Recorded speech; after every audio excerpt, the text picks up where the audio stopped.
వాక్యము చెప్పుకుంటూ వెళ్ళడం కన్నా దాన్ని అర్థం చేసుకోవడం చాలా ముఖ్యం. Just speaking the scriptures or a sermon, if that's important, more important is understanding the scriptures and the sermon. ఆ కాలంలో చాలా మందికి ఉపమానము ద్వారా నేర్పించడం జరిగింది. During the time of Jesus, most of the sermons were preached using parables. ప్రవక్తలు కూడా ఉపమానం ద్వారా, యెషయా ప్రవక్త చూసారంటే ద్రాక్ష చెట్టు గురించి ద్రాక్ష వల్లి ద్వారా ఎగ్జాంపుల్స్ చెప్పడం జరిగింది. Even in the Old Testament, the many prophets were using parables to speak to the people. ఎందుకని? Why? ఎందుకు అర్థం చేయడం జరిగిందంటే చాలా మందికి మర్మాలను గ్రహించడం, దాన్ని రిసీవ్ చేసుకోవడం చాలా కష్టంగా ఉంటుంది. Because many people were finding it difficult to understand revelations or mysteries. ఎందుకంటే కొంతమంది నజరేయుడైన యేసు ఇక్కడికి వచ్చి మోషే ధర్మశాస్త్రాన్ని అంతా కూడా పాడు చేసి వేరొక బోధన బోధించాడని చెప్పి వాక్యం చెప్తుంది. Like Jesus was accused by the Pharisees, telling that he has come to corrupt Moses' law and he's brought in some other new doctrine to corrupt the minds of the people.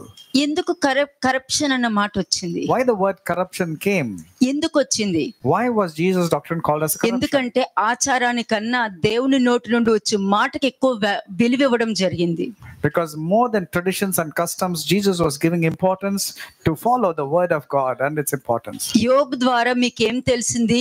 What did you understand through Job? సాతాను చెప్తాడు, అవును అతనికి అతని ఆస్తి చుట్టూ అతని పిల్లల చుట్టూ అగ్ని కంచెని వేసావు కదా, అందుకు నేను ముట్టుకోలేకపోతున్నాను అన్నాడు. Satan was telling, yes, indeed, you have put a hedge of fire surrounding Job and all his properties and belongings. That's the reason I was not able to affect him.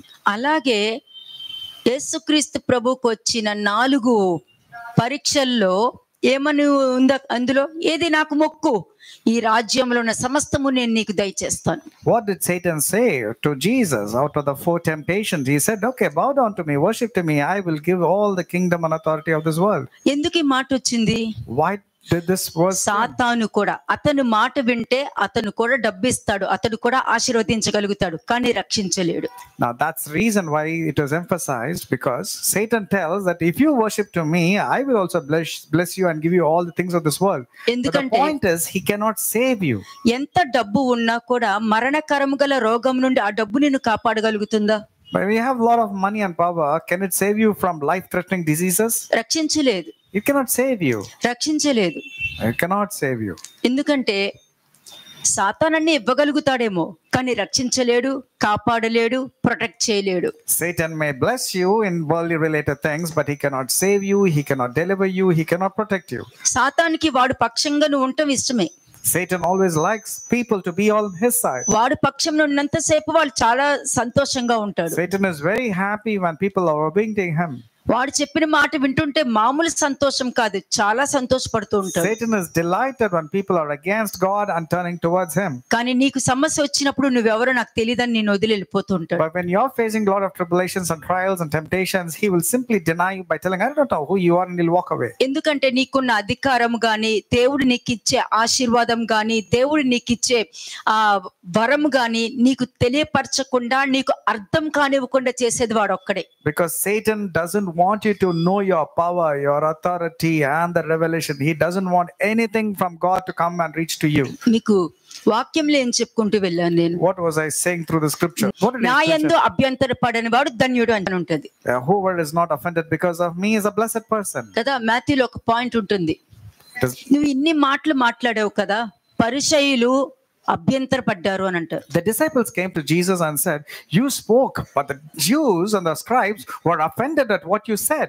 ఎందుకు చెప్పాలి? Why did the Jews have to say that to Jesus? అక్కడ truth మాట్లాడారు. Jesus indeed spoke the truth. సత్యం మాట్లాడారు. He spoke only the truth. దేవుడు నోట్లో నుండి నా తండ్రి పలికినది మాత్రమే నేను పలికానని చెప్తున్నారు. And Jesus was emphasizing that I was speaking the words of God the Father. తండ్రి చెప్పింది నేను చెప్పాను అని అంటున్నారు. Jesus said, I spoke the words of my Father. మరి అక్కడ సత్యము మాట్లాడి యథార్థంగా మాట్లాడిన తర్వాత కూడా శిష్యులు వచ్చి మాట్లాడడం వలన వారు అభ్యంతర పడ్డారని ఎందుకు చెప్పినారు? When Jesus spoke the truth, why did the disciples come and tell to Jesus that your words have offended the scribes and the Pharisees? అంటే శిష్యులు కూడా క్రీస్తు యొక్క మర్మాన్ని The గ్రహించలేకపోయారు. reason is even the disciples were not able to understand the revelations or the mysteries what God was wanting to tell them. అందుకే చాలా మంది వీళ్ళ బోధ ఏంటి ఇట్లా ఉంది అని అంటారు. That's the reason when they look at us also say, what kind of doctrine is this? This is అదేంటి tough saying. అబద్ధం చెప్పొద్దన్నారు, ఎవ్వరు అబద్ధం చెప్పకుండా ఉండలేరు.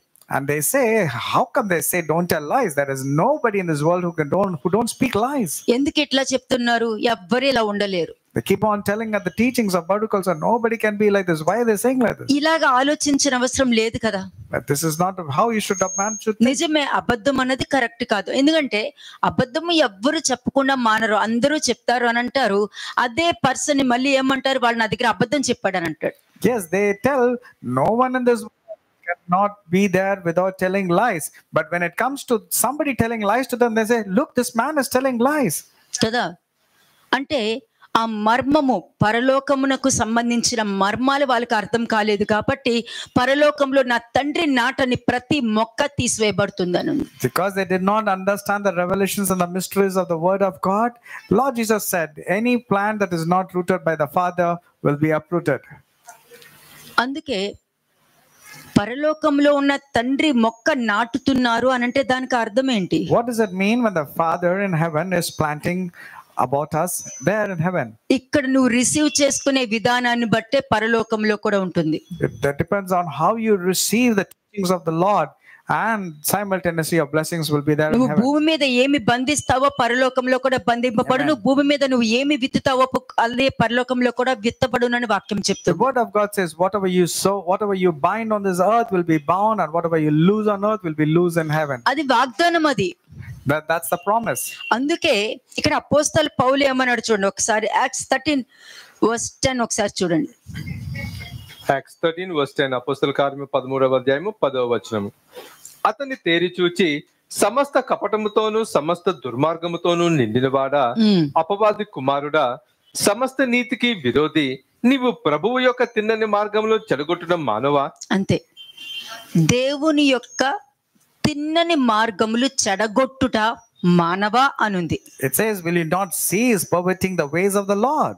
అంటే మంచి అన్నది ఏదున్నా కూడా దాన్ని రిసీవ్ చేసుకోవడానికి చూడాలి, కానీ ఇలా ఎవ్వరు ఉండరు, ఇలా ఎవ్వరూ చేయరు, అలా ఎవ్వరు ఉండరు. ఇవన్నీ కూడా అన్నెసరీ స్పీచ్. దీనంతా కూడా ఏమంటారు, గాలి మాటలు అంటారు, empty words. Instead of receiving that which is good, people say no one can be good, no one can be like this. So that means they are receiving the words of the air. They're just receiving those words.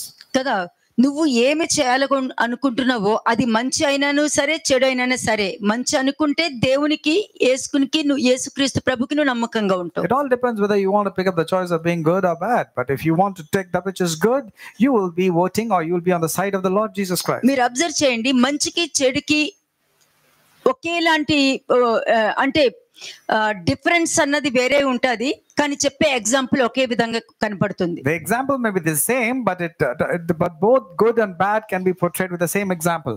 సరే, మీరు యేసుక్రీస్తు ప్రభుకి నమ్మకంగా ఉంటున్నారు అంటే మంచికి importance ఇస్తున్నారు, న్యాయంగా ఉండటానికి ఇంపార్టెన్స్ ఇస్తున్నారు అని మీరు అనుకుంటున్నారు అంటే నువ్వు దేవుడికి నమ్మకంగా ఉంటేనే ఈ మాటలు నువ్వు పలకగలుగుతావు.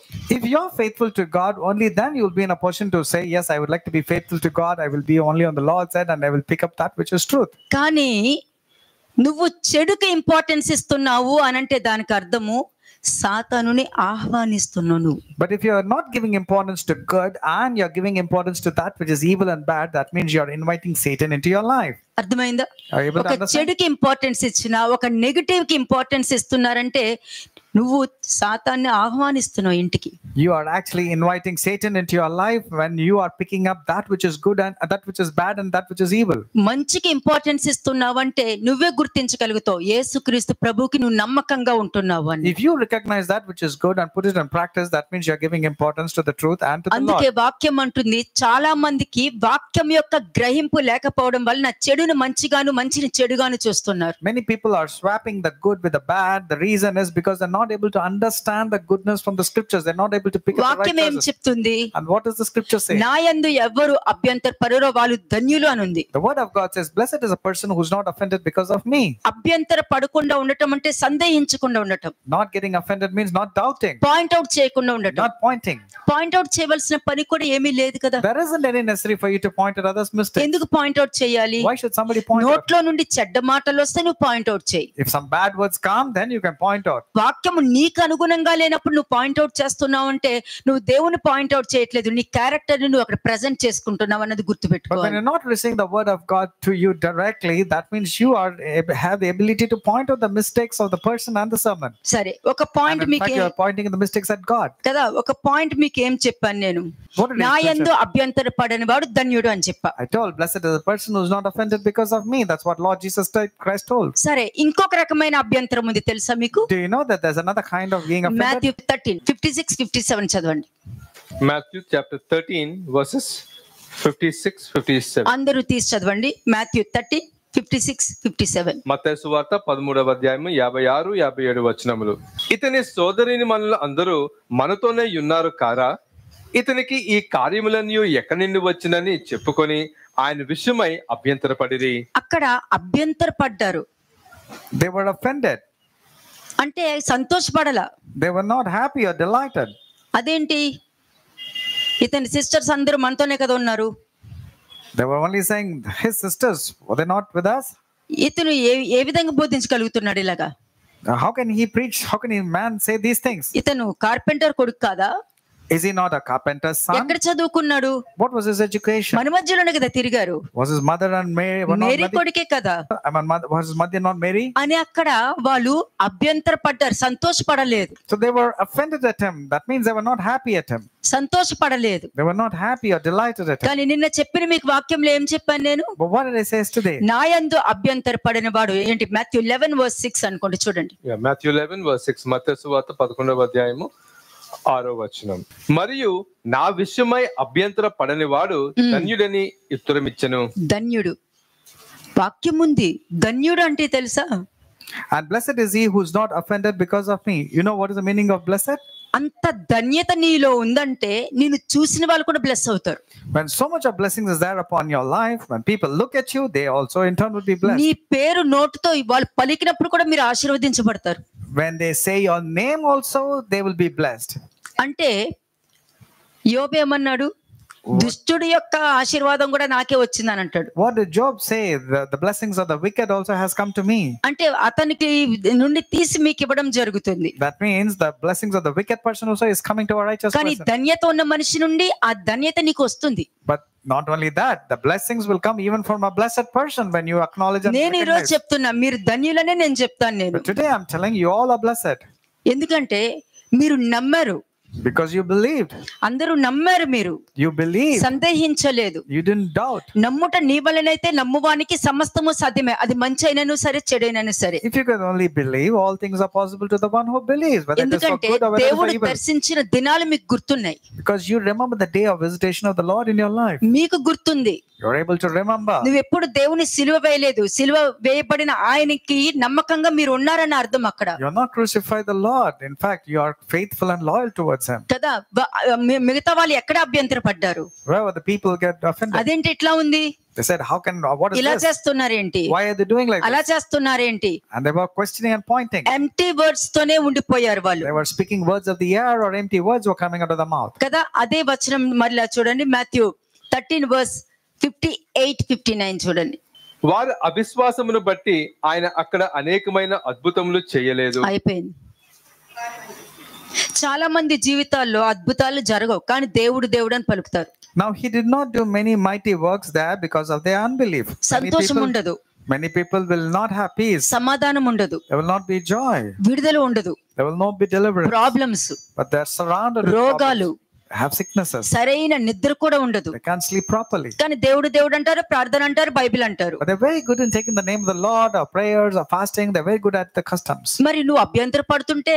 But what if you're getting offended? నువ్వు అభ్యంతర పడుతున్నావు. You're getting offended for everything. తెలిసిన విషయాలు కాదు, తెలియని విషయాలు కూడా నువ్వు అభ్యంతర పడుతున్నావు. Not for the things that you know, even for things which you do not know. తెలిసిన విషయాల్ని నమ్మవు, తెలియని విషయంలో అభ్యంతర పడుతుంటావు. When things you know you don't want to know, or when the things you do not know you get offended. వారి అవిశ్వాసమును బట్టి ఆయన అక్కడ అనేకమైన అద్భుతములు చేయలేదు, అద్భుతములు చేయలేకపోయారు. అంటే ఇప్పుడు అర్థం చేసుకోండి, నాకెందుకు జరగట్లేదని ఎంతో మంది అడుగుతారు. Many people keep asking this question, why blessings, or why Lord is not blessing me? మరి నేను చదువుతున్నాను కదా వాక్యము, They say I read the scriptures, నేను గొప్ప కార్యాలు చూస్తున్నాను కదా, I'm able to see various మరి వాళ్ళ miracles. జీవితంలో చూశాను కదా. I'm able to గ్రహింపు, your understanding is very important. అందుకే శిష్యులు వచ్చి అదేంటి మేమెందుకో దెయ్యంని వెళ్ళగొట్టలేకపోయాము, మీరు క్యాస్ట్ అవుట్ చేసినప్పుడు ఎందుకు వెళ్ళింది? That's the reason the disciples came to Jesus and said, how come we could not cast out this demon while you were able to?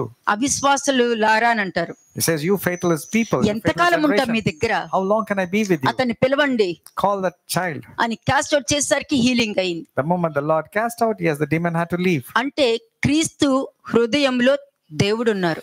In the heart of Christ, God was there. క్రీస్తు యొక్క నడకలో, ఆ నడకలోను ఆయన మాట్లాడే విధానంలో దేవుడు ఉన్నారు, న్యాయం ఉంది. God and justice and righteousness was prevailing in the Lord Jesus Christ's life when he was walking, when he was talking, when he was doing things. యేసుక్రీస్తు ప్రభు ఒకరిని రక్షించుకోవాలని చూశారు కానీ ఒకరిని పోగొట్టుకోవాలని చూసుకోరు. The Lord Jesus Christ wanted to always save people. He never wanted to lose people. ఒకటే వాక్యం ఉంది, నీవు నాకు అనుగ్రహించిన వారిని నేను ఎంత మాత్రము పోగొట్టుకోను. The Lord says, all the people whom you have given me, I will at no means send them away.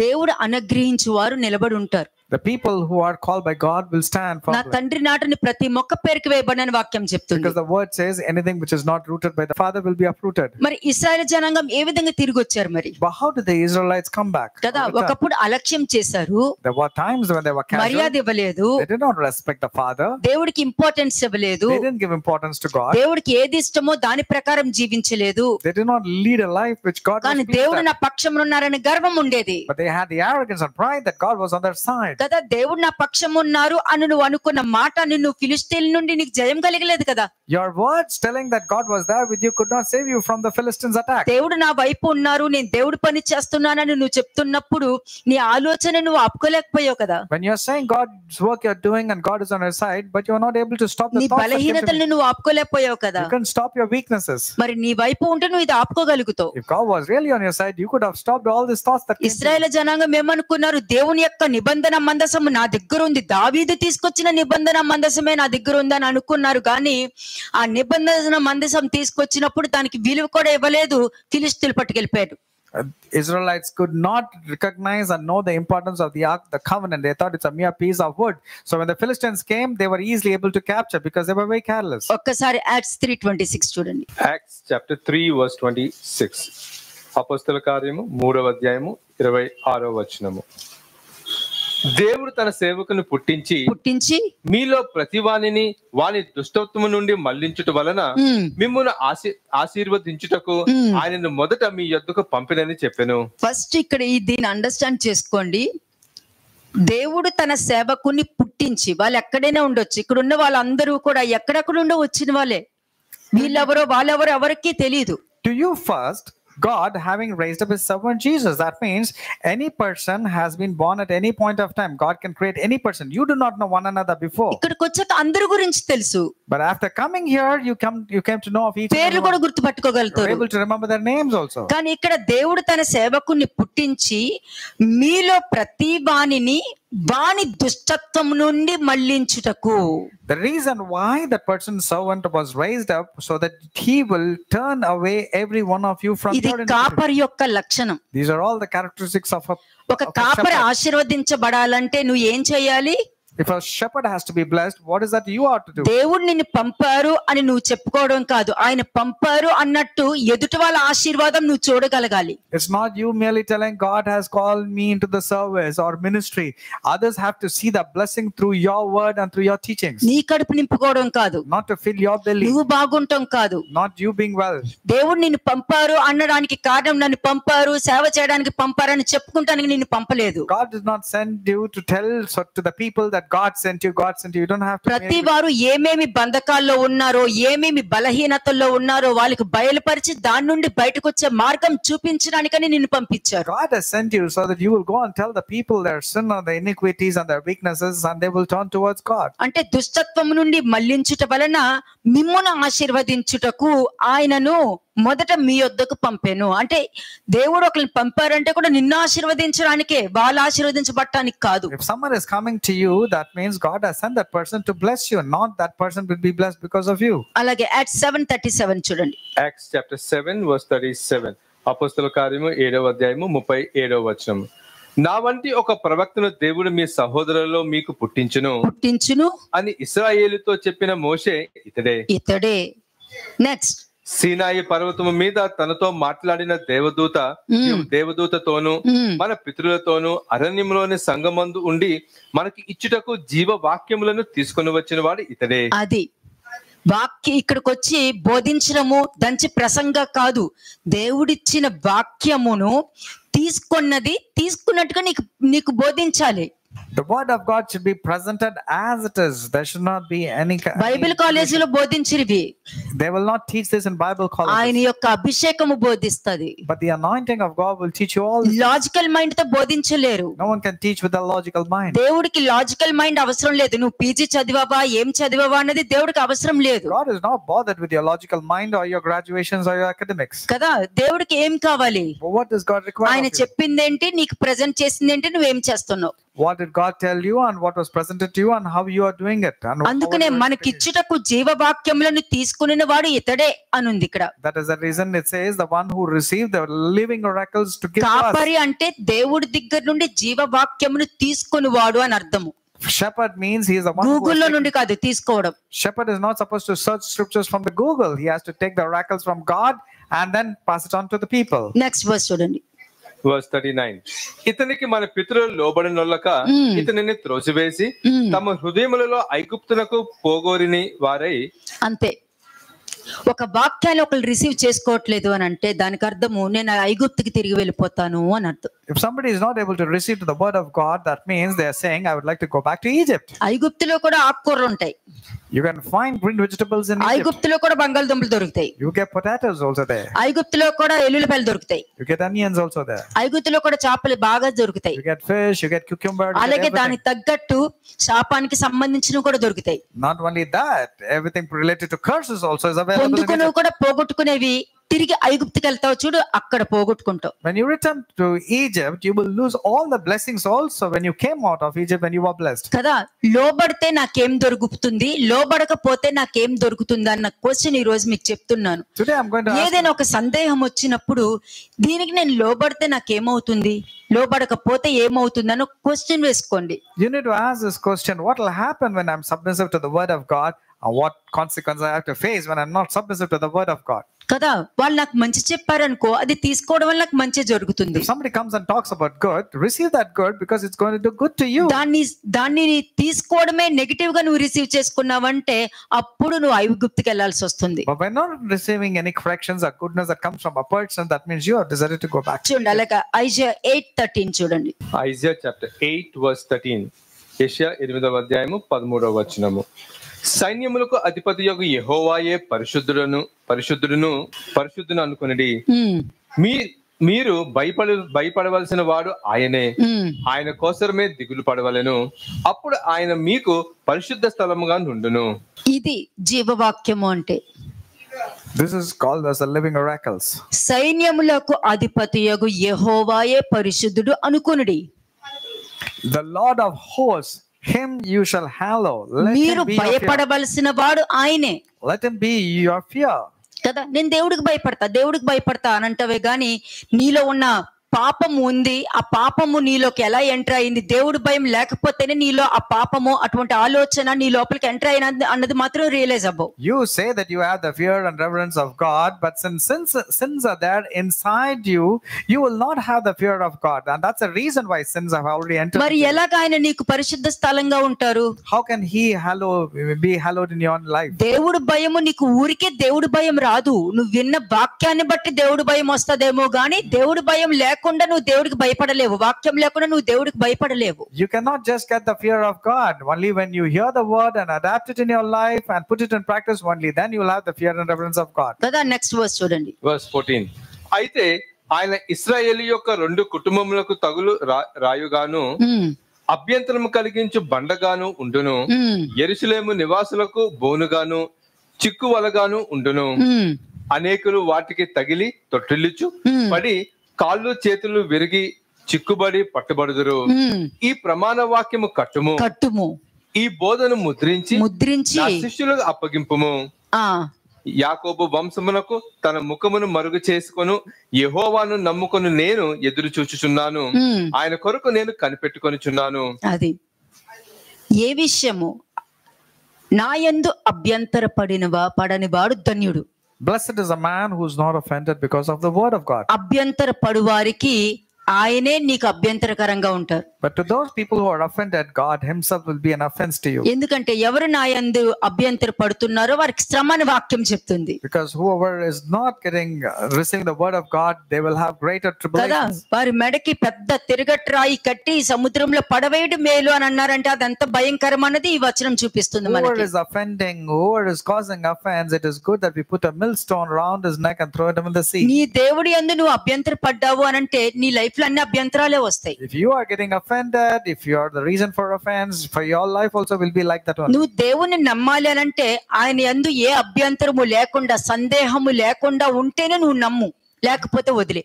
Without doubt only you are supposed to believe and have faithfulness towards God. If doubt prevails, you don't have to believe also. నువ్వు ఇక్కడ దేవుణ్ణి నమ్ముతూ ఉంటావు, problems face చేస్తూ ఉంటావు, దేవుణ్ణి నమ్ముతూ ఉంటావు, ప్రాబ్లమ్స్ ఫేస్ చేస్తూ ఉంటావు. దానికన్నా ఏదో ఒక డిసిషన్ తీసుకోవడం మంచిది కదా. Because on one hand you say you have faith and belief in God, but then you are always facing consequences and difficulties in your life. Luke 7:23. Why didn't you just leave one? Luke 7:23. లూకా సువార్త 7వ అధ్యాయము 23వ వచనం. Luke 7:23. నా విషయమై అభ్యంతర పడని వాడు ధన్యుడని వారికి ఉత్తరమిచ్చెను. అంతే, నా యందు అభ్యంతర పడని వారు ధన్యులు. ఇది దేవుడు డైరెక్ట్ గా మాట్లాడుతుందే, కానీ చాలా మందికి వాక్యం తెలియదండి. Many people do not know the word of God, but Jesus has directly said, "Blessed is he who is not offended because of me." వాక్యం తెలియదు. They don't know the word. వాక్యం యొక్క అవగాహన ఉందంటే వాక్యం వినడానికి ఇష్టపడతారు. If you have the understanding of the word of God, you will delight in hearing the sermons. ఆ వాక్యంలో ఉన్న మర్మాన్ని నేర్చుకోవడానికి ఇష్టపడతారు. They will love to know the mysteries behind the sermons. కదా, అదే వాక్యమే లేదనుకోండి, మన లాజికల్ మైండ్ మనల్ని ఆపరేట్ చేస్తుంది. ఇదే సొలొమోను చేసిన పెద్ద పాపము, అపరాధము. But if you don't have the word of God, logical mind will start operating, and that's the mistake that Solomon had done. దేవుడు ఎక్కడైనా ఉండొచ్చు. We can say God can be anywhere. ఇక్కడే ఉండాలి రూల్ లేదు కదా. There is no hard and fast rule that God will. అలా అనుకుంటే యేసుక్రీస్తు ప్రభు ఇశ్రాయేలులో ఎందుకు ఉండాలి? భారతదేశంలో కూడా పుట్టొచ్చు కదా. That's the case. Why was Jesus born in the land of Israel? He could have been born in మన ఇష్టమే. లాజికల్ మైండ్ వచ్చిందంటే మనం ఎన్నైనా మాట్లాడుకోవచ్చు. When logical mind operates, we can speak whatever comes to mind. వాక్యం వింటేనే దేవుడా, వాక్యం వినకపోతే దేవుడు కాదా? Some people say if I hear the word of God only, God is there. ఉపవాసం చేస్తేనే దేవుడా, ఉపవాసం చేయకపోతే దేవుడు కాదా? If I'm fasting only, God is there. If he's not fasting, am I not? God is not there. Bible చదివితేనే దేవుడా, Bible చదవకపోతే దేవుడు కాదా? Some people say if I don't read the Bible doesn't mean that I don't have God in my life. ఇది ఏంటంటే logical mind. ఇది These are all logical mind. నేను చూపిస్తాను మీకు. 1 Corinthians 1st chapter 23rd verse నుంచి చూడండి. 1 Corinthians chapter 1 verse 23 onwards. మొదటి కొరింథీయులకు రాసిన పత్రిక మొదటి అధ్యాయం 23వ వచనం నుండి. అయితే మేము సిలువ వేయబడిన క్రీస్తును ప్రకటించుచున్నాము. ఆయన యూదులకు ఆటంకముగాను అన్ని జనులకు వెరితనముగాను ఉన్నాడు. కానీ యూదులకేమి గ్రీసు దేశస్థులకేమి పిలువబడిన వారికే క్రీస్తు దేవుని శక్తియు దేవుని జ్ఞానమునై ఉన్నాడు. అర్థమైందా? పిలువబడిన వారు క్రీస్తుని గూర్చి ఎటువంటి అభ్యంతరము పడరు, సందేహించరు, పాయింట్ అవుట్ చేయరు. The people who are called of God will not be the reason to cause offense, or they will not have any doubt or apprehensions also. కదా, అంటే అన్యజనులకు వెర్రితనంగాను, అంటే అన్యజనులు ఎవరండి? బయట వాళ్ళ అన్యజనుల కాదు. But when it comes to the foolishness, it's not for the outsiders. No, it's not foolishness to them. వాక్యం ఏం చెప్తుంది? What does the word say? నీ సహోదరుడు తప్పు చేశాడా? If your brother has sinned, పక్క తీసుకెళ్ళి రెబ్యూక్ చేయి. take him aside and rebuke him his sins. నీ మాట వినట్లేదా? If he's not listening to you, పెద్దల దగ్గర తీసుకెళ్ళి. take it to the elders. అయినా వినట్లేదా? Even now he's not నీ believing. కాపరి దగ్గర తీసుకెళ్ళు. Take him to the person with the అయినా మాట elders. వినట్లేదా? Even then he's not listening. అన్యుడిగా ఎంచి పక్కన పెట్టి And treat him as worse than an unbeliever. ఇది అన్యులు అనేసరికి బయట వాళ్ళు వెంటనే తలకాయలు ఎలా తిరుగుతాయి బయట వాళ్ళని. When we talk about the unbelievers, the Gentiles, we immediately look at వాళ్ళు the people who are not ఒక్కసారి Christians. దేవుణ్ణి రుచి చూసారంటే ఇంకా డైలీ అదే తింటారు, ఇంకో చోట తిరగరు వాళ్ళు. If they taste God in their life, they will always would like to follow, because అది తండ్రికి కూడా బాగా తెలుసు. even God the Father knows about. అందుకనే ప్రవక్తతో అంటారు, నిన్ను అన్యజనాంగం దగ్గరికి పంపించట్లే, పంపితే వాళ్ళు వింటారు కానీ వినని వాళ్ళ దగ్గరికి పంపిస్తున్నాను అని That's the అంటారు. reason in the book of Ezekiel, God was telling, I'm not sending you to the people with unfamiliar speech, but I'm sending you to the people who are known the language, who are familiar with the language. 25th verse చూడండి. 25వ వచనం. దేవుని వెరితనము మనుషుల జ్ఞానము కంటే జ్ఞానము కలది. అంతే. Because the అందరికి వాక్యం అదేంటి ఇంతసేపు వింటున్నారేంటి, ఇలాగ ఎవరైనా చెప్తారేంటి, ఇవన్నీ కూడా వెర్రితనంతో సమానం వాళ్ళకి. Because the foolishness of God is wiser than men. That's the reason why people say, how can you stick around there for 2 hours and 3 hours? For them it is foolishness. కదా, దేవుని బలహీనత మనుషుల బలము కన్నా బలమైనదంట. Oh, and the weakness of God is stronger than men. అందుకే వాక్యము ఉన్న వ్యక్తులు, వాక్యాన్ని గ్రహించే వ్యక్తులు, దేవునికి ఇష్టంగా జీవించాలనుకునే వ్యక్తులు బలహీన సమయంలో కూడా వాళ్ళు చాలా స్ట్రాంగ్ గా నిలబడతారు. అదే ఈ సమయం అలాగే నిలబడింది. That's the reason people who are inclined towards God and to the truth will stand deeply, firmly stand for the truth. Like what is happening now, how people are holding on with their strength. కదా, దేవుని బలహీనత మనుషుల బలము కన్నా బలమైనదంట. Because the weakness of God is stronger than men. అంటే నీ బలహీనత కన్నా దేవుడు బలవంతుడు. That means God is strong at all times. కాబట్టి నేను బలహీనతలతో పడిపోతున్నానని చెప్పుకుంటానికి కూడా నీకు అవకాశం ఇవ్వట్లేదు అక్కడ. You don't have a choice to tell that I am falling in my weaknesses. Next verse చూడండి. Verse 26. సహోదరులారా, మిమ్మల్ని పిలిచిన పిలుపును చూడుడి. మీలో లోకరీతిన జ్ఞానులైనను గనులైనను. చెప్పాను కదా ఇందాక, లోకరీతిగా అంటే PhD ఇలా పక్కన ఇన్ని పెట్టుకుంటారు. That's what I told. Many people will be wise according to the flesh. కదా, ఎంత చదివినా ఒకరిని ప్రేమించలేకపోతున్నావన్నా, ఒకరిని క్షమించలేకపోతున్నావు అన్నా, ఒకరు తప్పు చేసి నీ దగ్గర వచ్చి క్షమాపణ అడిగినప్పుడు కూడా దాన్ని ప్రేమగా రిసీవ్ చేసుకున్నప్పుడు నీ PhDలు అన్ని కూడా పెంటకుప్పతో సమానము. No matter how much academically you are strong, when you're not able to love others, when you're not able to forgive others, when you're not able to imply the word of God in your life, all your degrees, your qualifications, your wisdom, your intellect is useless. కదా, నేను అందుకే విద్యాభ్యాసానికి ఎక్కువ importance. That's the reason I don't give to the knowledge of the things of this world. నేను అందరికీ ఒకటి చెప్తాను, నీ character important నాకు. But more importantly is your character. నీ యాటిట్యూడ్ ఇంపార్టెంట్ నాకు. Your attitude is important. నువ్వు ఎన్ని లక్షలైనా సంపాదించు, You might earn a lot of money. నీలో ఈగో ఉందనుకో, అయిపోయింది, నీ జీవితం సగం సర్వనాశనం అయిపోయినట్టే. But if you're egocentric, then your life is destroyed. How ఆ ఈగో వల్లనే ఎక్స్పెక్టేషన్స్ ఉంటాయి. Because of that ego, you'll start expecting ఆ things. ఈగో వల్లనే మిస్అండర్స్టాండింగ్స్ ఉంటాయి. Because of ego, you'll have misunderstandings. కాబట్టి ఎంత చదువుకున్నావు, ఎన్ని లాంగ్వేజెస్ నువ్వు మాట్లాడగలుగుతావు కాదు, నువ్వు ఎన్ని లాంగ్వేజెస్ అయినా మాట్లాడు, కానీ నీకున్న యాటిట్యూడ్, నీ బిహేవియర్ చాలు. నీ నోటితో పలకక్కర్లా, నీ మాట నడవడిక, నీ ప్రవర్తన విధానమే మనుషులకు నువ్వెవరో తెలియపరుస్తుంది. You might speak many languages, you might be smart in this world and the academics, but if you're not inclined towards God, it's not the right thing. More important thing is what words come out of you, what kind of behavior and attitude you're showing towards others is important. నేను అక్కడికి వెళ్ళాను, అక్కడ బోధించే అవసరం లేదు నాకు. You don't have to go and tell, I went and preached there, I went to that place and many people are అందుకే following me. చెప్తున్నారు, సహోదరులారా ఒక్కసారి మిమ్మల్ని పిలిచిన పిలుపు చూసుకోండి. That's the reason it says, for you see the calling by which you are called. First చూసుకోండి అని అంటున్నారు ఇక్కడ. For you see your calling, brother. లోకరీతిగా ఉండే జ్ఞానులైనను గనులైనను గొప్ప వంశము వారైనను అనేకులు పిలవబడలేదు అని ఉంది ఇక్కడ. The people who are called are not actually wise according to the flesh. They are not mighty. They are not noble. These ones are not called by God. But take a look at your calling. ఒకసారి నువ్వు నీ పిలుపుని చూసుకో.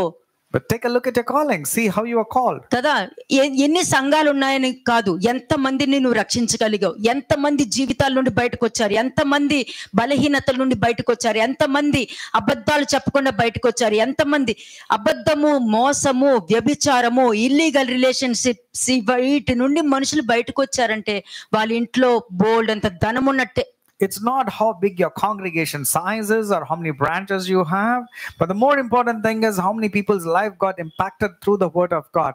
If a person is able to come out of his bad habits like adultery, pornography, wrong things, not telling lies, that person is indeed a blessed person. కదా, మనుషుల యొక్క mind మారిపోతుంది.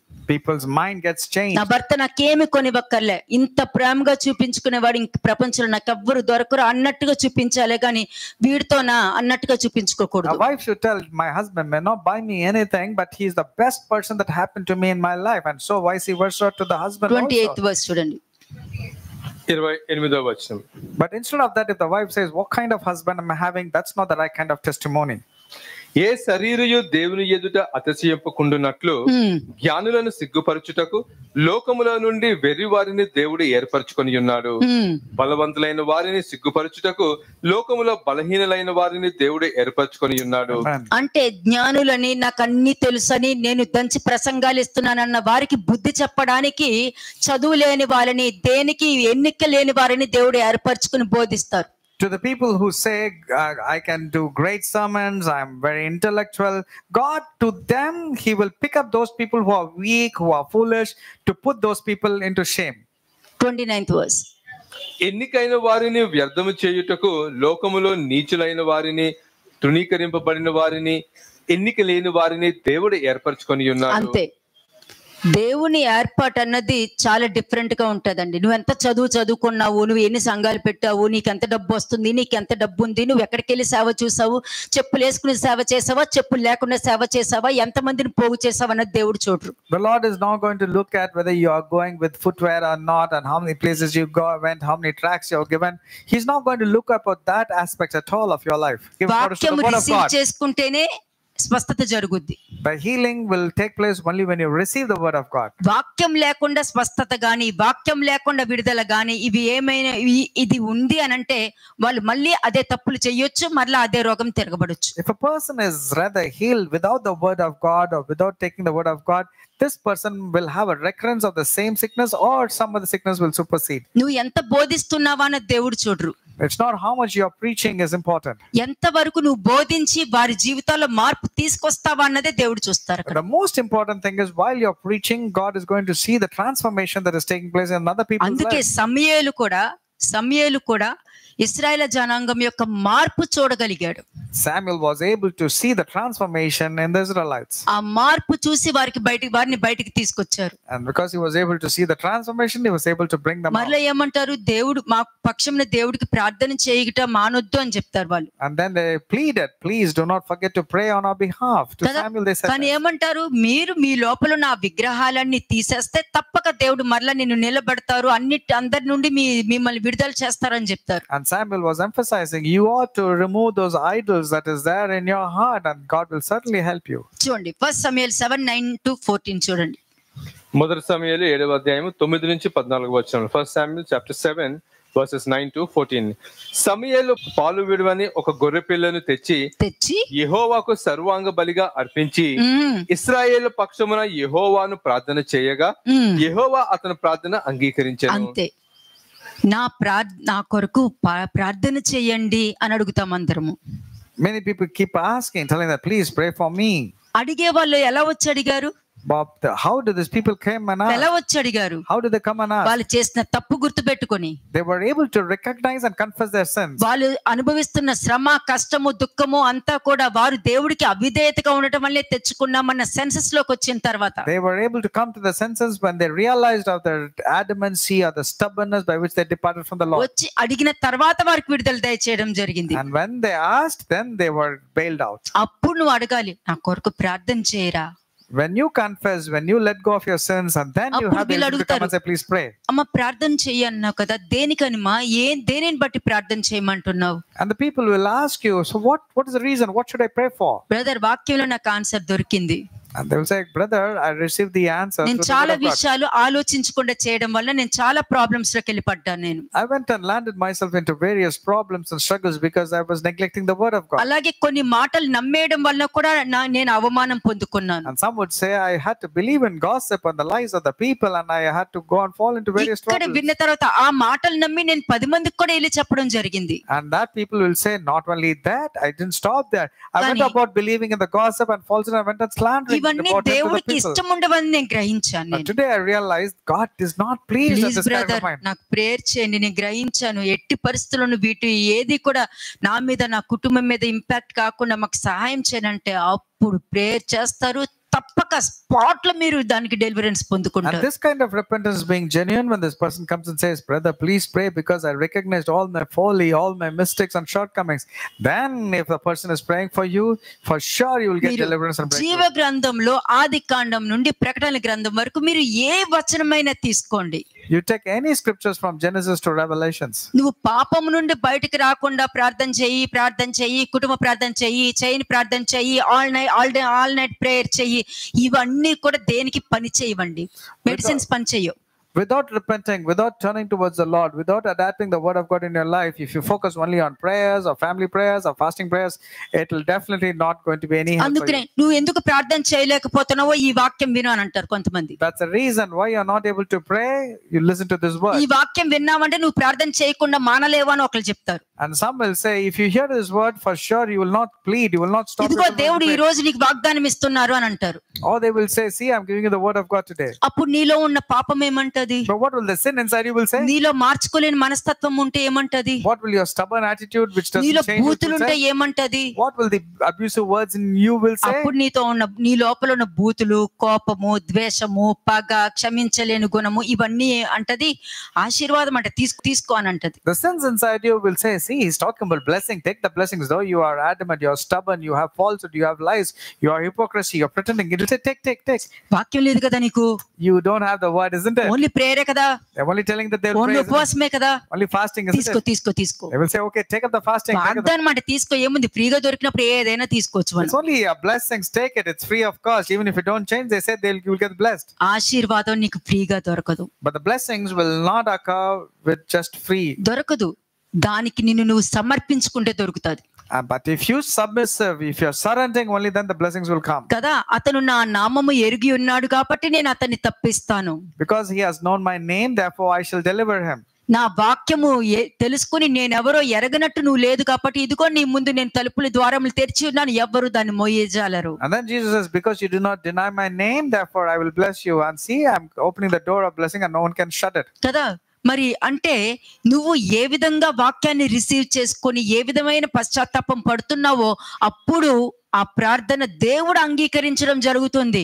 నీకు ప్రేయర్ చేసిన వాడు అంగీకరించడం కాదు, ఎవరి కొరకు ప్రేయర్ చేశారో, ఎవరికి ప్రేయర్ చేస్తున్నారో అతను నిన్ను అంగీకరించాలి, దేవుడు అంగీకరించాలి. It's not the person who's praying for you should receive you and accept your prayers and your requests, but rather God who hears the prayers and grants them requests, he is the one who should accept your repentance and then bless you. మరి అందరూ పరిశుద్ధాత్మ అంటారు.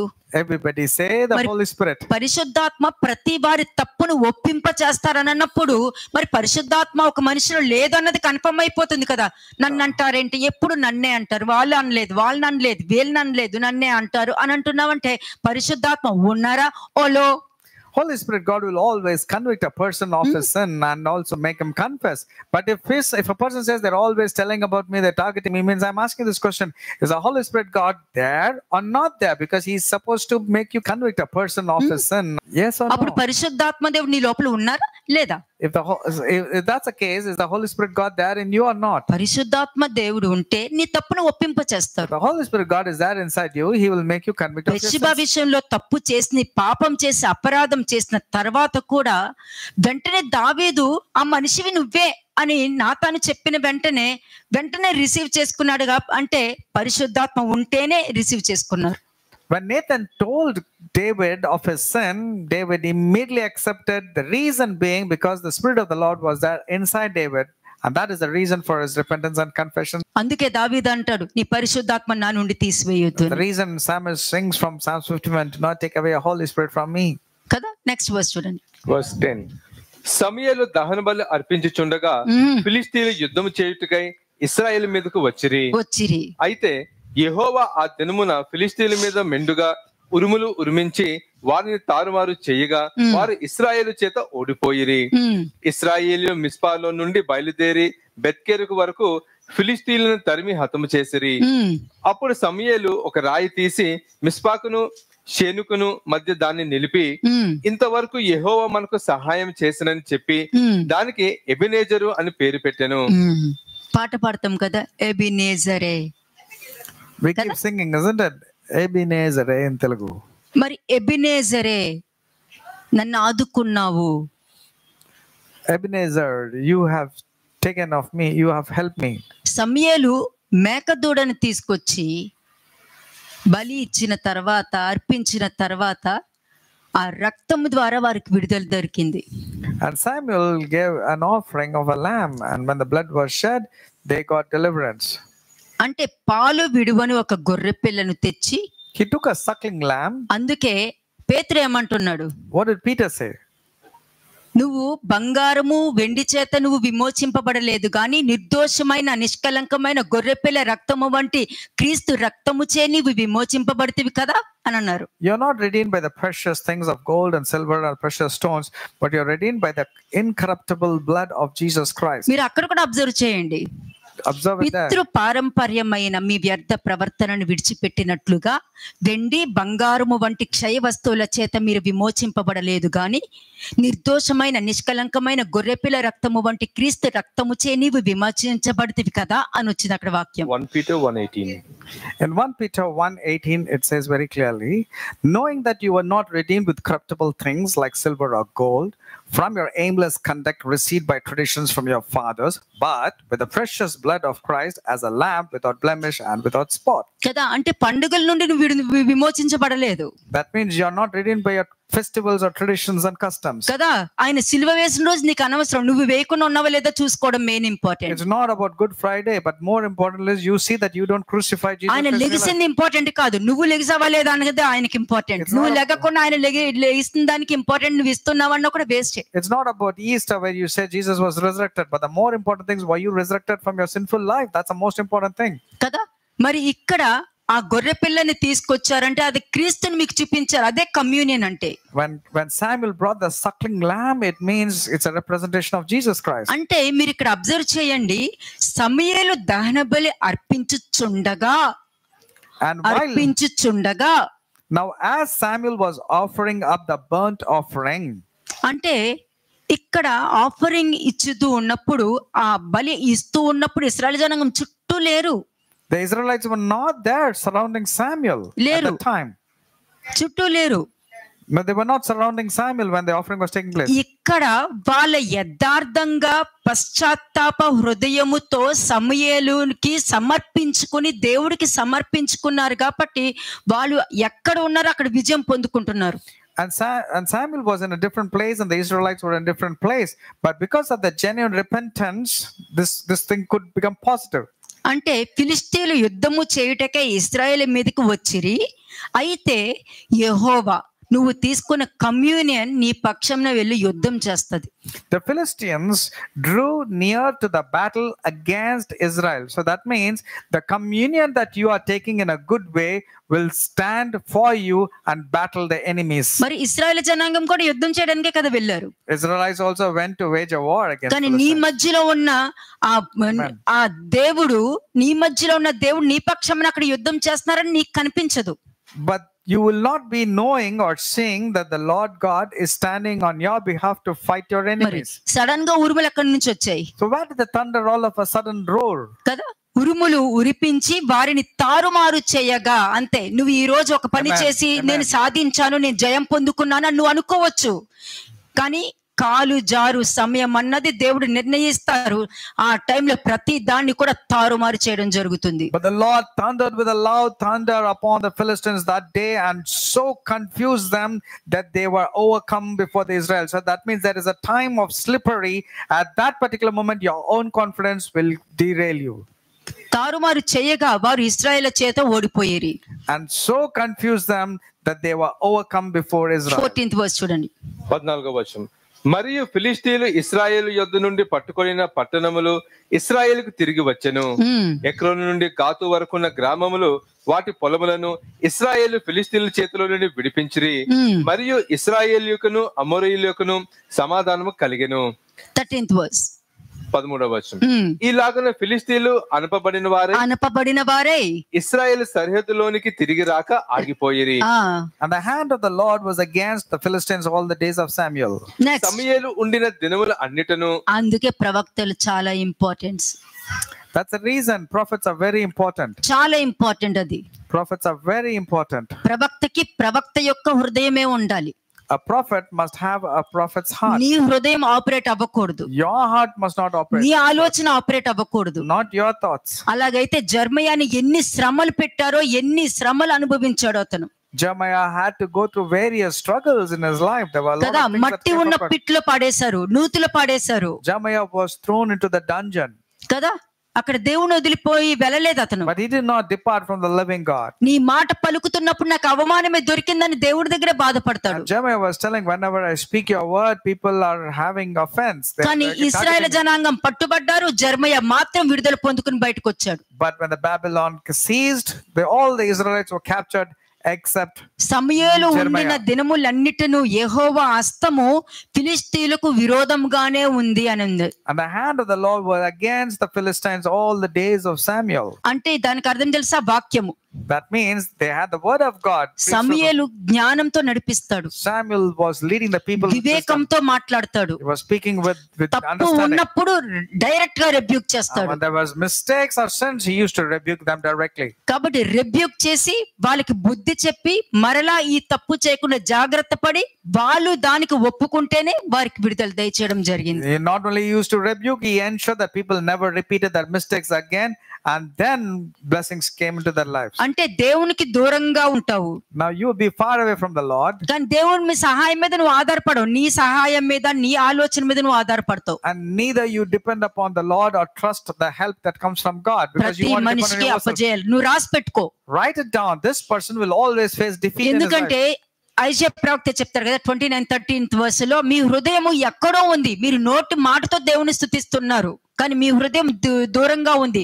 మనుషులు స్తుతించినట్టు స్తుతిస్తారు, మనుషుల ఆలోచన బట్టి ప్రవర్తిస్తారే గాని దేవుని ఆలోచన ప్రకారం ఉండరు అని అంటాడు. In Isaiah 29:13, the prophet says that though you worship the Lord with your mouth, your hearts are far away from the Lord. In vain you're worshiping the Lord. That's the reason people also are far away. It's not genuinely coming from their heart. ఇశ్రాయేలు జనాంగం దేవునికి దూరంగా ఉన్నారు. 20 సంవత్సరాలు కష్టపడ్డారు వాళ్ళు. Israelites were far away from the Lord. 20 years they had to struggle. దేవుని సహాయం మీద కూడా ఆధారపడలే, వాళ్ళ సొంత ఆలోచనతోనే ఉండిపోయారు. They were not depending upon God, but they were depending upon their own అంటే మీకు intellect. తెలుసా సొంత ఆలోచన అంటే? You know what's the meaning of going with your own వాళ్ళే understanding? జెర్మయా దగ్గరికి వెళ్ళి ఏమన్నారు? నువ్వు దేవుని ప్రవక్త అని అన్నారు. In Jeremiah 42 they said, go and pray and ask the Lord what is వారి required. నోటి మాటతోనే చెప్పారు, యెహోవా జీవముతోడు నీ దేవుడు చెప్పిన మాటనే వింటాను, ప్రమాణం చేస్తున్నానని అన్నారు. And these are the people who said, Jeremiah, whatever the Lord tells, we swear by the Lord. Whatever the Lord tells, we will do those things. చివరికి అదే మనుషులు వచ్చి ఏమన్నారు? And when it was told, what did the people reply? నువ్వు దేవుని ప్రవక్త కావు అని అన్నారు. And they said, you cannot be a God's prophet. మరి అవన్నీ శ్రమలే వాళ్ళు. All these things are struggles and labor. కదా, వాళ్ళు మాత్రము బాబిలోనికి పట్టుకెళ్ళిపోయారు, జెర్మయా మాత్రం క్షేమంగా బయటకు వచ్చేసాడు. The Israelites were held captive by the Babylonians, but not Jeremiah. కాబట్టి దేవునికి దూరంగా ఉండి దేవుని సహాయం మీద ఆధారపడకుండా వాళ్ళ సొంత ఆలోచన మీద ఆధారపడినంత కాలము అపజయాలే. Therefore, when you're far away from the Lord and not depending on the counsel that comes from God, but depending on your own intellect, for sure this man will always have defeat in his life. తర్వాత ఇశ్రాయేలు జనాంగము దేవుని యొద్దకు వచ్చి ఆయన మీద ఆధారపడిన దగ్గర నుండి వారికి జయం పొందుకున్నారు. Then when the Israelites learned this hard lesson and they repented and turned towards the Lord, then they started getting victory. దేవుడు తోడుగా ఉంటేనే నీకు వచ్చే బలహీనతల నుండి, సమస్యల నుండి, నువ్వు నిందల నుండి నువ్వు విడుదల పొందుకోగలుగుతావు. You can get deliverance from the insults, humiliations and the difficult things that's happening in life only when you turn towards the Lord. నీ బలహీనత నుండి నీకు విజయం రావాలి. Not just deliverance, you should overcome the weaknesses of your life. అప్పుల నుండి నీకు జయం రావాలి. You should come out of your financial struggles. కదా, సమస్యల నుండి నీకు జయం రావాలి. You should come out of all your struggles and నిందల difficulties. నుండి నీకు జయం You రావాలి. should come out of all your false accusations. తప్పక తప్పక నీకు విజయం దయచేస్తారు. For sure, God will give you the blessings and deliver you and give ఆ you రాయి victory. పేరు ఏం చెప్పారు? And what was the name of the stone? సహాయపు రాయి అని అర్థం అక్కడ. That is a stone of help. ఆ రాయే క్రీస్తు, అడోనై సూరి అని అంటారు. And that is called as Adonai Suri. That means Christ. That is called. కాబట్టి మీరు పాడే పాటలు కూడా నీకు ప్రవచనంగా మారాలి. నువ్వు దేవుని యొక్క కమ్యూనియన్ నువ్వు తీసుకుంటే ఈ విధంగా జయం పొందుకుంటావు నువ్వు. If you partake in the Lord's table or communion like this in a good way, for sure you'll be victorious. లేదనుకో నువ్వు దెయ్యం యొక్క బల్లలో పానీయం చేయవలసి వస్తుంది. Otherwise, you are forced or you will enter into partaking in the table of demons. అంటే ఆ కాలం నుండి ఇప్పుడు వరకు కూడా ఏం జరుగుతుంది? What's happening from time Elijah to కూడా అన్నారు, మీరు రెండు తలంపులతో ఉండటం కరెక్ట్ కాదు. యెహోవా దేవుడైతే యెహోవా పక్షంకి రండి అని. Elijah was talking to the prophets. Why are you faltering between two opinions? If you're on God's side, come this side. If Kada. you're on Baal sides, go that side. సరే, devil supper కూడా చూసేద్దాం మనం. Let us see the demons supper also. చూడండి ఒకసారి 1 Corinthians 10:21 చూడండి. మొదటి కొరింథీయులకు రాసిన పత్రిక 10వ అధ్యాయము 21వ వచనం. 1 Corinthians chapter 10 verse 21. మీరు ప్రభువు పాత్రలోనిది దెయ్యముల పాత్రలోనిది కూడా త్రాగనేరరు. ప్రభువు బల్ల మీద ఉన్న దానిలోను దెయ్యముల బల్ల మీద ఉన్న దానిలోను కూడా పాలు పొందనేరరు. అంతే. నీకు దేవుని బల్ల చెప్పేశాను, దెయ్యము బల్ల గురించి చెప్తున్నా. దెయ్యము బల్ల ఉందనుకో, నువ్వు దెయ్యం యొక్క ఆలోచన ప్రకారము, క్రీస్తు విరోధి యొక్క ప్రవర్తన ప్రకారం నువ్వు ఉన్నావంటే నువ్వు తీసుకున్న కమ్యూనిటీకి నీకు సంబంధం లేదు, పాలు పొంద నెరవని చెప్పేశారు ఇక్కడ. If you are partaking in the characteristics of the demon, then when you take the Lord's communion, it's going to be no, because you are actually drinking the cup of the demons. నువ్వు ఇద్దరికి serve చేయలేవు. You cannot serve both the Lord and దేవుడు demons. కావాలా దెయ్యం కావాలా? Do you want the Lord or do you want demons in your life? చూడండి Matthew 6:24 చూడండి. Matthew chapter 6 verse 24. మత్తయి సువార్త 6వ అధ్యాయము 24వ వచనము. ఎవడను ఇద్దరు యజమానులకు దాసుడుగా ఉండనేరడు. అతడు ఒకని ద్వేషించి ఒకని ప్రేమించును, లేదా ఒకని పక్షమును ఉండి మరి ఒకని తృణీకరించును. మీరు దేవునికి సిరికిని దాసులుగా ఉండనేరరు. అయిపోయింది. ఇద్దరిని సేవించడానికి లేదు. You cannot serve God and mammon or money. You cannot serve two masters. కదా, నువ్వు దేవుణ్ణి దెయ్యాన్ని ఇద్దరిని సేవించలేవు. నువ్వు దెయ్యాన్ని సేవిస్తున్నావు అంటే నువ్వు దేవుడి గురించి మాట్లాడక, దేవుడి పేరు కూడా ఎత్తలేవు నువ్వు. ఇంకా If you're serving demons and his character, you cannot take the name of స్లోగా God. చదవండి అది మళ్ళీ. Matthew 6:24. Please read it once again. ఎవడను ఇద్దరు యజమానులకు దాసుడుగా ఉండనేరడు. చెప్పండి ఏంటి? ఇద్దరికి No one can దాసులుగా ఉండలేరు. No one can serve two masters. ఇది అర్థమైంది కదా? You're able to understand this, okay, isn't it? Next. అతడు ఒకరిని ద్వేషించి ఒకరిని ప్రేమించును. అంతే. For నువ్వు either- ఎవరిని ద్వేషిస్తున్నావు, ఎవరిని ప్రేమిస్తున్నావు? దేవుణ్ణి ద్వేషించి సాతాన్ని ప్రేమిస్తున్నావా, లేకపోతే సాతాన్ని ద్వేషించి దేవుని ప్రేమిస్తున్నావా? The point is, are you hating God and serving demons, or you're hating demons and serving the living God? కదా, ఇదే నోటితో దేవుని ప్రేమిస్తాం, ఇదే నోటితో దేవుడు సృష్టించిన మనుషుని కూడా శపిస్తాం. We praise God with the same tongue and we curse people who are made in the image of God. Next. లేదా ఒకని పక్షముగా నుండి ఒకని తృణీకరించును. అంతే. ఇందులో నువ్వు ఒక్కసారి సరి చేసుకోండి. ఇది మీకు అనాలిసిస్ కింద ఇస్తున్నాను. ఈ రెండిటిని కూడా డిఫరెన్స్ చేసుకుంటూ వెళ్ళండి. ఫస్ట్ పాయింట్ ఏంటి? దేవునికి ఇద్దరికి నువ్వు సేవ చేయలేవు. ఒకని ప్రేమించడమో లేకపోతే ఒకని ద్వేషించడమో జరుగుతుంది. Or else he will be loyal to the one and despise the other. So this is an analysis. No one can serve two masters is the first point. And the second point is either you will be hating one of them and you will be loving one of them. And the third point is either you will be loyal to one and you will be despising the other. Now you need to check whom are you doing this. అంతే. Which side are you? ఎవరికి సేవ చేస్తావు నువ్వు తెలుసుకోవాలి. అది First you should know whom are you serving. నువ్వు దేవుని ద్వేషిస్తూ ఆయన కమ్యూనియన్ తీసుకున్నావు అని అంటే ఇదిగో డెవిల్ సప్పర్ అవుతుంది. If you are hating God and you are partaking in the communion, it's actually the table of demons. You are going on the వెషదిం devil's- కోస్ అంటారు. వెషదిం కోస్ అంటే devil cup. The devil's cup. This is what is called. Devil's cup. సాతాను యొక్క cup అది. That's the cup of the demons. అంటే నువ్వు ఇక్కడ కమ్యూనియన్ తీసుకుంటున్నావు, కానీ నువ్వు సర్వ్ చేసేది ఎవరో నువ్వు ఆ కమ్యూనియన్ తీసుకుంటున్నప్పుడు అదే నీకు మారుతుంది. దేవుని యొక్క రక్తం పనిచేయదు. The blood of Jesus Christ will be ineffective in your life when you're serving the demons, and though you're partaking in the blood of Jesus Christ, it will be ineffective.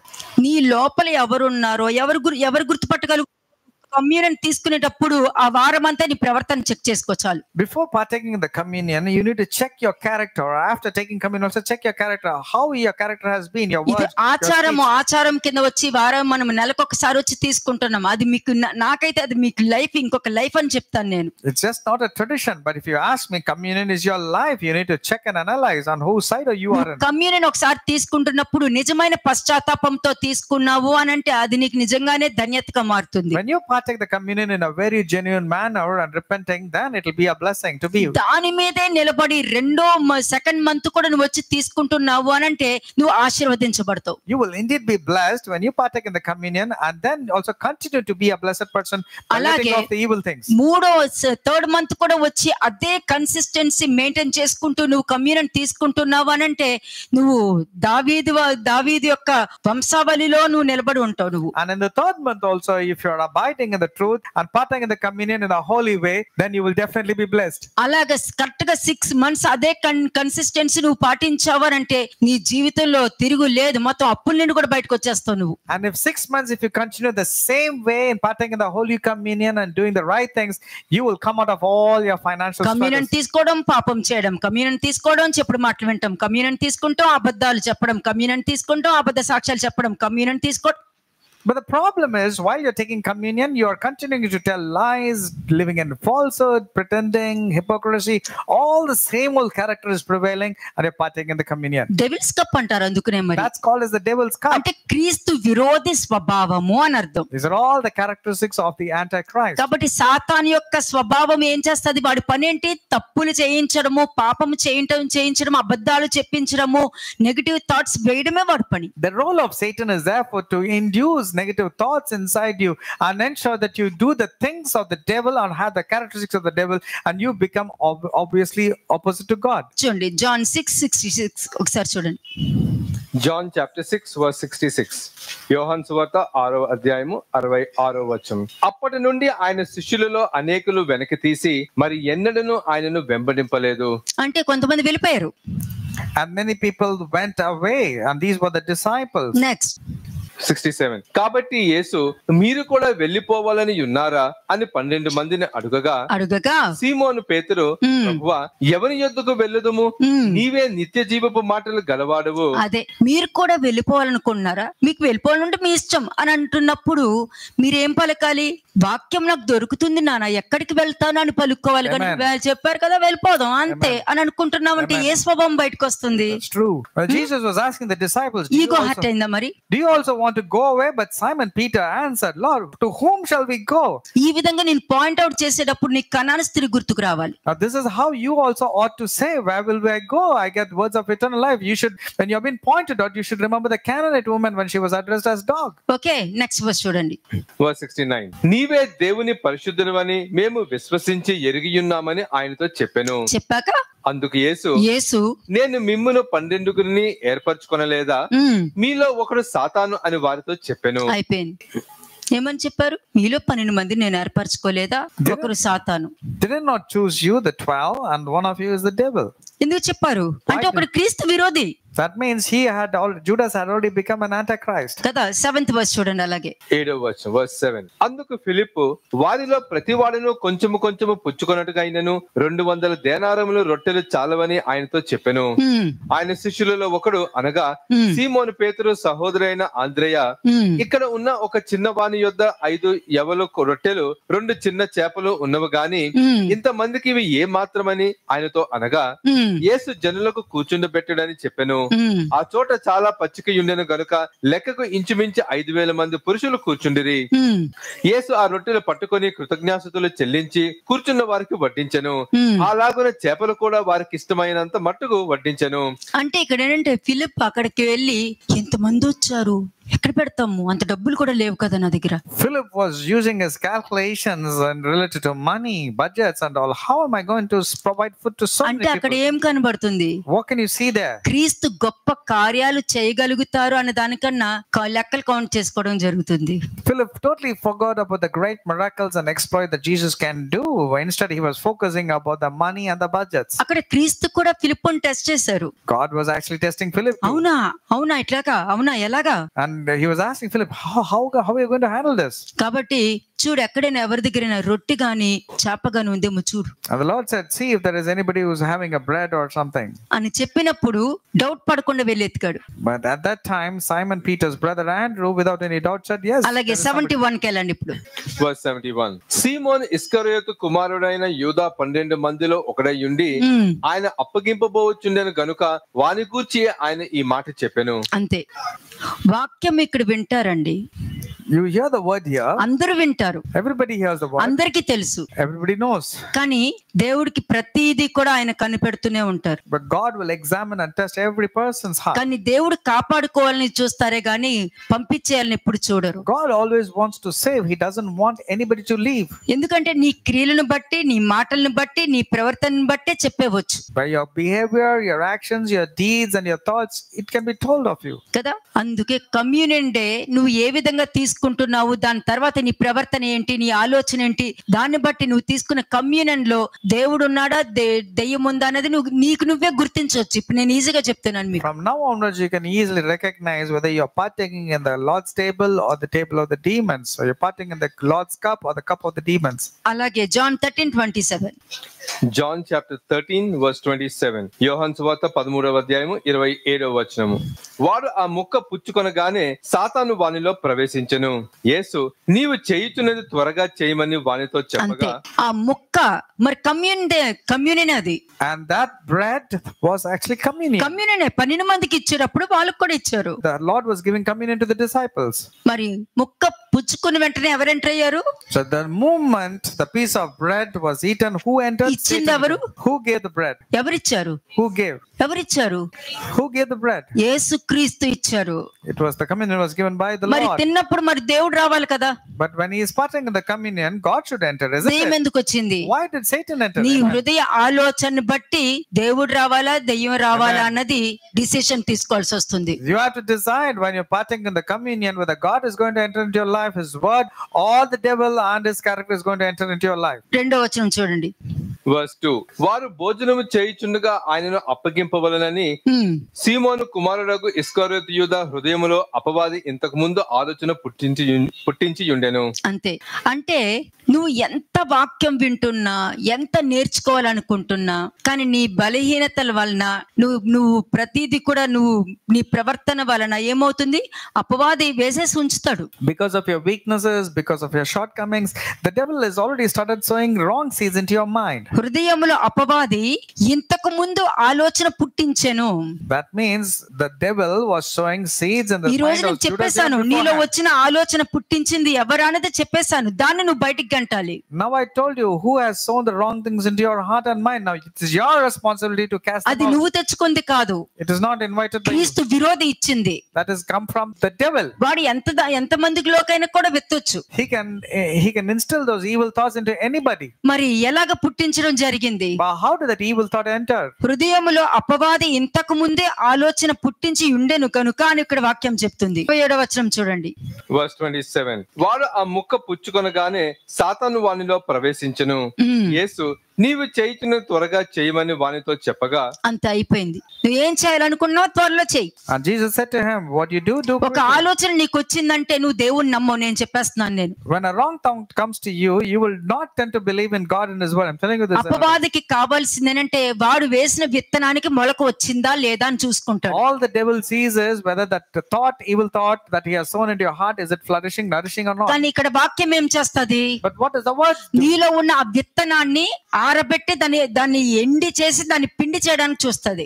మరి నేను ఆ ఎండిపోయేటట్టు చెయ్యాలంటే నువ్వు యాక్సెప్ట్ చేస్తేనే అవి చేయగలుగుతారు. And now only when you accept the word of God, only then the evil thought of the devil can be removed from your life. అంతే. అలాగ చేస్తే ఏమవుతుంది? నీలో ఉన్న ఆ సీడ్ ని ఎండి చేసి దాన్ని పొడి చేసి దాన్ని బయటకు పంపించడం జరుగుతుంది. Only then God can dry off the evil thought seed that occurred into your life. He can crush it and put it out out of your heart. లేదనుకో చెప్పనవసరం లేదు, సరే నీకేం కావాలనుకున్నావు అది చెయ్యని వదిలేయడమే. అలా చేయడం వల్లే ఎన్నో జరుగుతూ వెళ్తాయి. Otherwise you could be left alone and say, okay, do what you feel is right. If that's the case, means many difficulties you have to face. అందుకే మీకు ఇచ్చే కమ్యూనిటీ చాలా జాగ్రత్తగా ఇవ్వడం జరుగుతుంది. That's the reason. దాని వాల్యూ తెలిసిన వాళ్ళకే తెలుస్తుంది. ఆచారంగా తీసుకున్న వాళ్ళకి ఏముండదు. నువ్వు బంగారం తీసినంత మాత్రం నువ్వు పరలోకానికి పోవు. That's the reason so much of weightage and importance is given the way communion has been given to you. Just because you remove your gold wear or you wear white apron doesn't take you to heaven. John 13 verse 12 to 15. John 13 verses 12 to 15. యోహాను సువార్త 13వ అధ్యాయం 12 నుంచి 15 వచనములు. వారి పాదములు కడిగి తన పై వస్త్రము వేసుకొనిన తరువాత ఆయన మరలా కూర్చుండి, నేను మీకు చేసిన పని మీకు తెలిసినదా? బోధకుడనియు ప్రభువనియు మీరు నన్ను పిలుచుచున్నారు. నేను బోధకుడును ప్రభువును గనుక మీరు ఇట్లు పిలుచుట న్యాయమే. కాబట్టి ప్రభువును బోధకుడైన నేను మీ పాదములు కడిగిన ఎడల మీరును ఒకరి పాదములు ఒకరు కడగవలసినదే. నేను మీకు చేసిన ప్రకారము మీరును చేయవలనని మీకు మాదిరిగా ఇలాగ చేసి తిని. మీరు ఒక మాటను గుర్తు పెట్టుకోండి. కాలు కడుగుతున్నారు అంటే దానికి అర్థము నీ లోపల ఉన్న నీ అంటే కాలు ఏంటంటే నీ ఎంటైర్ శరీరాన్ని నిలబెట్టేది నీ కాలు ఒక్కటే. Washing of the feet means because it is your entire body is carried by the feet. That's the reason washing కదా. నీ బ్రెయిన్ ని క్యారీ చేసేది ఇదే. Even your brain is carried by the నీ feet. చేతుల్ని క్యారీ చేసేది నీ కాలే. And so is your hands also carried by the feet. ముఖ్యంగా పాదములు. Above all, the feet is the most అది important. కడగడము అని అంటే దానికి అర్థము ఇదిగో నీలో ఉన్న నీ పాపము, నీ శాపము, నీ దోషము, నీ చేత్తో చేసే పాపము, నీ కాళ్ళతో చేసే పాపము, నీ హృదయంలో చేసే పాపము అన్నిటినీ కూడా నేను కడగడానికి ఇష్టపడుతున్నాను అని అంటున్నా అని అర్థం అక్కడ. That's the reason the Lord is telling all the curses, sicknesses, weaknesses, iniquities, all shortcomings, the Lord is willing to wash it away by washing your feet. అంటే నేను మీకు చేసిన ప్రకారము మీరును చేయవలనని మీకు మాదిరిగా ఇలా చేసి తినంటే ఒకరినొకరు క్షమించే గుణం కలిగి ఉండాలి, ఒకరినొకరు ప్రేమించుకునే గుణం కలిగి ఉండాలి. ఎంత పెద్ద తప్పైనా సరే క్షమించే మనస్తత్వం మీకు కలిగి ఉండాలని అర్థం.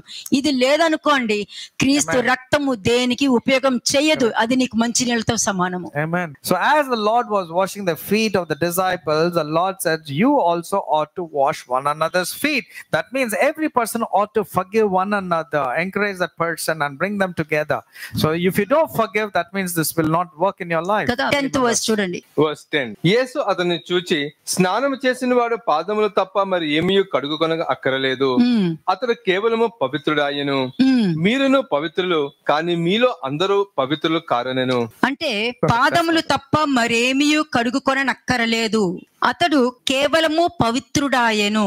అంటే ఆ పాదములు నీవు సరిగా ఉన్నాయి అంటే నీ ఆలోచన బాగుంటుంది, నీ హృదయం బాగుంటుంది. ఏ తప్పు చేయకుండా నిన్ను నువ్వు నీ పాదాలతో ఆపుకొని ఇంట్లో కూర్చోగలుగుతావు. So therefore, when the feet is washed and clean, therefore you can stop from sinning in any kind of any manner. ఎందుకంటే కమ్యూనియన్ తీసుకున్న తర్వాతనే కదా పట్టించడానికి వెళ్ళిపోయాడు, Because నడుచుకుంటూ వెళ్ళిపోయాడు after eating the bread only, Judas Iscariot went about handing over or betraying. కదా. నడుచుకుంటూ వెళ్ళిపోయాడు కదా. మరి Judas went about going to hand over Jesus. అందుకే అన్నారు మీరును పవిత్రులు కానీ మీలో అందరూ పవిత్రులు కారనేను అంటే చెప్పేశారు. ఎందుకంటే ఎవరు ఏ మైండ్ సెట్ తో ఉంటారు, ఎవరు ఏ ఆలోచనతో ఉంటారు అని. You are all clean, but not all of you. That means God clearly knew, Jesus clearly know who has what kind of mindset. ఇక్కడేమో నేను మైండ్ యువర్ ఓన్ బిజినెస్ అని నేర్పిస్తున్నా. But here I keep on teaching you mind your own దేవుడు business. వాళ్ళని కాదు నిన్ను చూస్తారని చూపిస్తున్నా. I keep on telling God will ask you, not the other person. అంటే ఇంత మంది ఉన్నా కూడా దేవుని కళ్ళు ఎవరి మీద ఉన్నాయి? So when so many people are there, whose eyes? ఎవరు తప్పులు కనిపెట్టాలనుకున్నావో ఆ కుటుంబం మీద ఉంది. Now God's eyes are there on the person because you are wanting to find the fault of others. Therefore, దేవుడి కళ్ళు నీతిమంతుల మీద ఉంటది, దుర్మార్గుల మీద కూడా ఉంటాయి. God's eyes will not only be on the righteous, it will be there on the wicked also. 21 verse. Verse 21. యేసు ఈ మాటలు పలికిన తర్వాత ఆత్మలో కలవరపడి మీలో ఒకడు నన్ను అప్పగించునని మీతో నిశ్చయముగా చెప్పుచున్నానని రూఢిగా చెప్పెను. ఆయన ఎవరిని గూర్చి ఇలాగ చెప్పెనో అని శిష్యులు సందేహపడుచు ఒకరి తట్టు ఒకరు చూచుకొనుచుండగా, అంతే ఒకరి తట్టు ఒకరు చూసుకుంటున్నారు. The disciples looked at one another. They were ఇదండి మంచి మనస్తత్వం అంటే. This is exactly called as the right attitude. ఎవరి గురించి చెప్తున్నారు? They were wondering who about. They are innocent. They were innocently looking at one ఎందుకంటే another వాళ్ళ హృదయంలో పాపము లేదు. because there was no sin in their hearts. వాళ్ళ హృదయంలో తప్పు లేదు, There was no heart or sin. వారి no హృదయంలో sin in the heart. దురుద్దేశం లేదు. There was no evil intentions in the heart. అందుకనే ఎవరి గురించి చెప్తున్నారు అని That's the reason అడుగుతున్నారు. they were perplexed and asked about whom the Lord is speaking. 26. 26వ వచనం. అందుకు యేసు, నేను ఒక ముక్క ముంచి ఎవనికి ఇచ్చేదనో వాడే అని చెప్పి ఒక ముక్క ముంచి సీమోను కుమారుడగు ఇస్కరియోతు యూదాకి ఇచ్చెను. వాడు ఆ ముక్క పుచ్చుకొనగానే సాతాను వానిలో ప్రవేశించెను.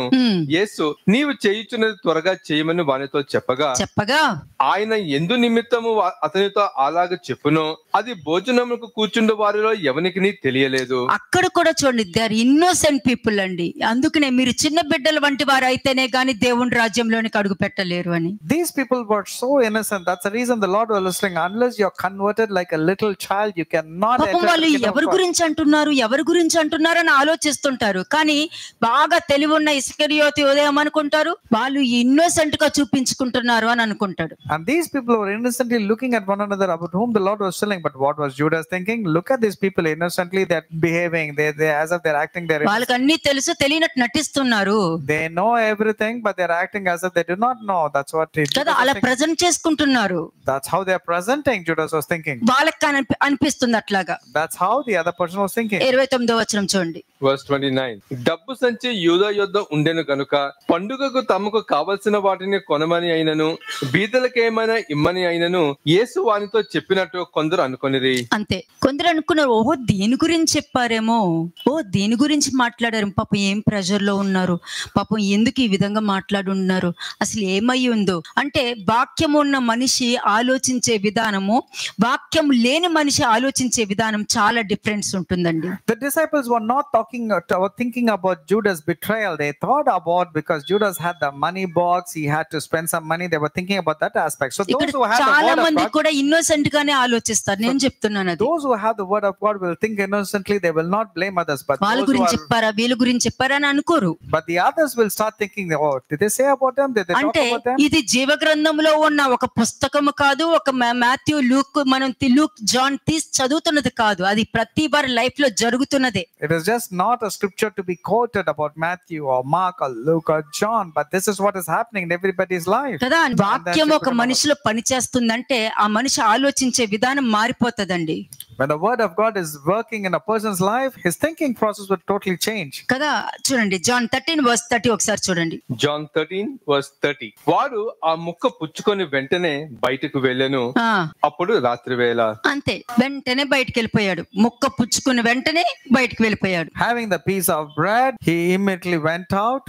ఒక మనిషికి ఒక ఆలోచన వస్తేనే నెక్స్ట్ ఏం చేయాలన్నది కన్ఫర్మేషన్ వస్తుంది. నువ్వు కమ్యూనియన్ తీసుకుంటున్నప్పుడే, చాలా మంది కమ్యూనియన్ తీసుకున్న తర్వాత వెళ్ళారు. Many people after partaking in the communion, they went away from us. అంతే, ఎందుకంటే వాక్యం క్లియర్ గా కనబడుతుంది మనకి. Because the word is very clearly showing. కదా, ఐజయా 59:7 చూడండి ఒకసారి. ఐజయా 59:7. యెషయా 59వ అధ్యాయము 7వ వచనము.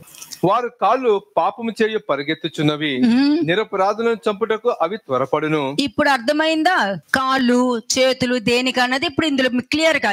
అందుకే చెప్తానమ్మా, మీకు పాత నిబంధన కొత్త నిబంధన కాదు, మీకు ఎగ్జామ్స్ వచ్చేటప్పుడు ఇంపార్టెంట్ క్వశ్చన్స్ కాదు, నీకు అన్ని తెలిసి ఉండాలి. Now do you understand the reference coming from Old Testament? It's not like important questions given during your academic sessions and all. You should know all the answers. నేర్చుకున్నావు అని అంటే, if you would have learned obedience, కదా, లోబడటం నేర్చుకున్నావు అని learn అంటే, what is submissiveness is all about, పశ్చాత్తాపడి ఉండటం నేర్చుకున్నావు అని అంటే, if you learn what is repentance all about, దేవుడి చిత్తం ఏంటి అనేది తెలుసుకున్నావు if అంటే, you have known what is the will of God, దేవుడు భయము నీలో ఉంది అని అంటే, if you have the fear of God, పాత నిబంధన క్రొత్త నిబంధన నీ దగ్గర ఉంది అంతే. that means both the Old Testament and the New Testament are there with you. ఎక్కడ ఏ వాక్యం ఉందో నీకు తెలియని అవసరం లా. You don't have to know the references and exactly context or నీ the context. విధేయత ఆ వాక్యాన్ని జరిగిస్తది. Your obedience will ensure that the word of God is నువ్వు performed. లోబడే మనస్తత్వం ఆ వాక్యాన్ని జరిగిచ్చేస్తుంది. ఆ వాక్యం ఉందని కూడా నీకు తెలియదు కానీ నువ్వు జరిగిచ్చేస్తావు. But your humble attitude will ensure that you will perform the word of God in your life. Entire Bible దేవుడికి విధేయత చూపించడంలోను, లోబడటంలోను, ఏ విధంగా దేవుడి చిత్తాన్ని జరిగించడంలోను, దేవుడికి ఇష్టంగా జీవించడంలోను మొత్తము నువ్వు జీవ గ్రంథం మొత్తం నువ్వు జరిగించగలుగుతావు. You will start being humble, obedient, having the fear of the Lord and performing all that is mentioned in the word of God. తీర్పు తీర్చకుడి అనే వాక్యం నీకు గుర్తుండక్కర్లా. You don't have to remember Matthew chapter 7 verse 1 like references. బాబాయ్ దేవుడి వాక్యానికి లోబడి ఉండాలి, నేను నమ్మను. You will rather say, no, I have to be submissive to the word of God, therefore I'm not వాక్యం going to believe. జరిగించేసావు, నువ్వు వాక్యం జరిగించేసావు. ఇంకొకరు ఏమంటారు, That means you did the word of God in your life. నీ గురించి వాళ్ళు ఇలా మాట్లాడారు తెలుసా? Somebody will come and say, see, they spoke about you wrongly about you. అమ్మమ్మో ఇలాంటి జోలికి నేను వెళ్ళను. You should immediately say, no, I'm not going to listen నా to దగ్గర this. చెప్పకండి, నాకు చెప్పకండి, నేను బ్లెస్ చేస్తున్నాను. You will immediately say, no, don't tell this. I am going to bless the situation. అయిపోయింది, bless the వాక్యం person. జరిగించేసింది. That means you did the word of God there. Amen. వాళ్ళందరూ ఇలా చేస్తున్నారంటే నీకు తెలీదా? The people will come and say, do you know this is what people are doing? అమ్మో నేను చూడ, నాకు తెలియదు. You will say, no, I didn't see, I didn't hear, therefore I'm not going to believe. అంటే నువ్వు తప్పించేసుకున్నావు. That అంటే means you are ఎంత on the safe comfort చూడండి Look at the safe side that you are in. కదా. నువ్వు అబద్ధం చెప్పాల్సిన పని లేదు, నటించవలసిన పని లేదు. నీ లైఫ్ కి నువ్వు ఏది నీకు వద్దు, అబద్ధం వద్దు అనుకుంటావు కానీ అది నీ దగ్గరికి రాకుండా దూరంగా పోతుంది. అది You don't have to pretend, you don't have to be a hypocrite, you don't have to tell lies. That means the lies also will not enter into your life because చదవండి. it goes away from you. వారి కాలు పాపము చేయ పరిగెత్తుచున్నవి, నిరపరాధులను చంపుటకు అవి త్వరపడును. వారి తలంపులు పాపహేతకమైన తలంపులు, పాడును నాశనమును వారి త్రోవలో ఉన్నవి. శాంతి వర్తనము వారు ఎరుగరు, వారి నడవడిలో న్యాయము కనబడదు. వారు తమ కొరకు వంకర త్రోవలు కల్పించుకొనిచున్నారు, వాటిలో నడుచువాడు ఎవడను శాంతి నొందడు. కావున న్యాయము మాకు దూరముగా నున్నది, నీతి మమ్మును కలుసుకొనట లేదు.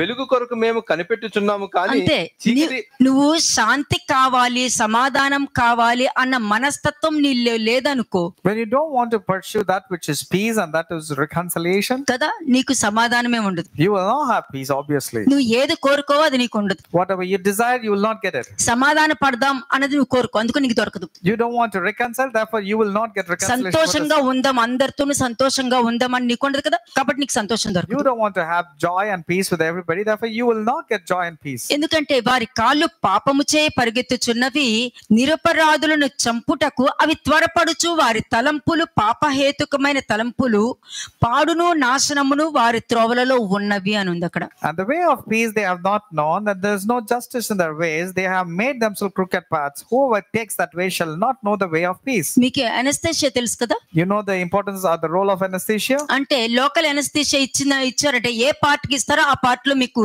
చలనం ఉండదు. If there is local anesthesia, that particular part of the body will not have any నీ తలంపు నీకు అనస్థీషియాతో సమానము. Your thoughts is like your anesthesia. అందుకే నువ్వెవరో నేను గుర్తు చేయదు. That's the reason it will not make you remind నీలో who you ఎంత are. మంచి మనస్తత్వం ఉందో అది నీకు గుర్తు It చేయదు. will not remind you how good person you are. కాబట్టి అది గుర్తు చేయకుండా ఏం చేస్తుంది, నీకు తెలియకుండానే నీతో పాపం చేయడానికి నేను తీసుకెళ్తాది. So it will not remind you how good person you are, so it will ensure that you will land yourself in doing evil. కాబట్టి సమాధాన పడదాము, శాంతియుతంగా ఉందాము అన్న ఆలోచన ఉండదు. ఎందుకంటే అనస్థీషియా ఇచ్చేసింది కదా మొత్తం బాడీకి. The devil has already given anesthesia to your entire body. That's the reason you don't want to reconcile, you don't want to pursue ఎందుకంటే peace. వారు ఆలోచించే విధంలో న్యాయం ఉండదు. Because whatever they think, there is nothing to do with న్యాయం righteousness. కనబడదు. You cannot see వారి justice. త్రోవలు వంకర త్రోవలు కల్పించుకొనిచున్నారు. అంటే దేవుడు ఏమన్నారు, వంకరగా ఉన్న త్రోవల్ని నేను సరళం చేస్తానని అంటుంటే వీళ్ళు సరళంగా ఉన్న త్రోవల్ని వంకర త్రోవలు చేసుకుంటూ ఉంటారు. God is saying, I am going to make the crooked path straight, but these people will make themselves crooked paths for కానీ themselves. నువ్వు ఏర్పరచుకున్న మార్గంలోనే నీకు శాంతి లేదు అక్కడ. But there is no peace for the path that you have taken. 9th verse చూడండి. కావున న్యాయము మాకు దూరముగా నున్నది, నీతి మమ్మను కలుసుకొనట లేదు. నీ రాదు, నీతి కలుసుకోదు. ఎందుకంటే నీతి నీకు అక్కర్లేదు కాబట్టి. నీ నీతి మ్యానిపులేషన్ గా మారిపోతుంది. Therefore, you will not get justice because you are manipulated that which is justice. నీకు న్యాయం దూరంగా ఉంటది. Because justice will be far away నీ from you. బాడీకి అనస్థీషియా ఇచ్చేయడం వలన నువ్వు న్యాయం కోరుకోవు, నువ్వే న్యాయాధిపతిగా ప్రవర్తిస్తూ ఉంటావు. You don't want to reconcile, you don't want to pursue righteousness and justice because Kada. you have become a judge to yourself. Next చూడండి. వెలుగు కొరకు మేము కనిపెట్టుచున్నాము గాని చీకటియే ప్రాప్తించును. అంతే, వెలుగు కావాలనుకుంటావు కానీ నీకు చీకటి కనబడుతుంది. We look for light, but there is darkness. ఎందుకంటే చీకటి లాగేసుకుంటుంది నిన్ను. Because the darkness has snatched you వారి away. క్రియలు చెడ్డవిగా కాబట్టి అవి ఎక్కడ కనబడతాయా అన్నది వెలుగునొద్దకు రారని వాక్యం చెప్తుంది. Because their deeds are evil, they don't want to come towards the light because they'll be exposed. Next verse. ప్రకాశము కొరకు ఎదురు చూచుచున్నాము కానీ అంధకారములోనే నడుచుచున్నాము. ఎలా నడుస్తున్నారంట వాళ్ళు? How are they walking? గోడ కొరకు గ్రుడ్డి వారి వలె తడుబులాడుచున్నారు. అంటే నేను చెప్పే మాటకి ఎవరైనా నాకు సపోర్ట్ చేస్తారా, నేను అనుకున్నది కరెక్ట్ అని ఎవరైనా చెప్తారా అని వాళ్ళు ఎదుక్కుంటూ తిరుగుతూ ఉంటారు. We grope for the wall like the blind. That means they look for people who listens to them, understands them, though they are evil. మీరు ఎలా ఉండాలి తెలుసా? You know how you ought to be. అపవాది లోపలికి enter అవ్వనివ్వని గోడలాగా ఉండాలి గాని మిగిలిన వాళ్ళకి అవునా నిజంగా ఇలా అయిందా అని అన్నావు అనుకో, నువ్వే వాళ్ళకి గోడ. You should be that kind of wall where you will strongly rebuke and say, no, I'm not going to listen to any of this gossip. But if you entertain and say, really, did that happen? I didn't know, I didn't expect this to happen, means you are opening that walls to the devil. నువ్వు protect చేసే గోడలా ఉండాలి గాని నిన్ను పట్టుకుని తిరిగే గోడలాగా నువ్వు ఉండకూడదు. You should be like a protective wall, not like a wall where people will grope for it. మరి అంటే దానికి తెలుసా? You know what it means? అదుక్కునేది వీలే కానీ అదుక్కున్న వాళ్ళు కనిపించరు, గోడ కనిపిస్తది. Yes, these are the ones who will go and grope to the wall but not see them. వెనకాల నుండి అన్ని చేస్తూ ఉంటారు కానీ గోడను చూపిస్తూ ఉంటారు వీళ్ళు. These are the people who will be behind the curtain and they will show the wall and they will make the people stuck to it. వీళ్ళేమనుకుంటారు, నేను ఎవ్వరికి కనిపించట్లేదు కదా, గోడ పక్కన ఉన్నాను, గోడే కనిపిస్తది అనుకుంటారు. These people will hide behind thinking that nobody is watching because they think that they are able to see the wall. కానీ గోడ ఏమనుకుంటుంది? But what will the wall think? ఆహా ఈమె నన్ను పట్టుకుంది అని అనుకుంటది. The wall will clearly know and say, oh, you have caught hold of me. ఈమె నన్ను పట్టుకుంది అని అనుకుంటది. The wall clearly knows that you have caught hold of the wall. ఈమె ఏం చేస్తుంది, గోడను చూపిస్తుంది అనేది గోడ రియలైజ్ అవ్వదు. But the wall will not recognize that the wall is being highlighted instead of that person. కదా 13th వర్స్ చూడండి. 13వ వచనం verse 13. తిరుగుబాటు చేయుటయు యెహోవాను విసర్జించుటయు మా దేవుని వెంబడింపక వెనుక తీయుటయు బాధాకరమైన మాటలు విధికి వ్యతిరేక్తమైన మాటలు వచించుటయు హృదయమున యోచించుకొని అసత్యపు మాటలు పలుకుటయు ఇవియే మా వలన జరుగుచున్నవి. అంతే. ఏం జరుగుతుందంటే అక్కడ క్లియర్ గా ఉంది. ఇదేమి పుస్తకం కాదండి, ప్రతి మనిషిలోనూ జరిగేవే చెప్తున్నాను నేను. It is not just words of the Bible. This is what is happening in everybody's life. నాకు దేవుడి వాక్యం తెలుసు. People say, I also know the word of God. నేను ప్రేయర్ చేయగలుగుతాను. I can pray. నాకు చిన్నప్పటి నుండి దేవుడు తెలుసు. I know God.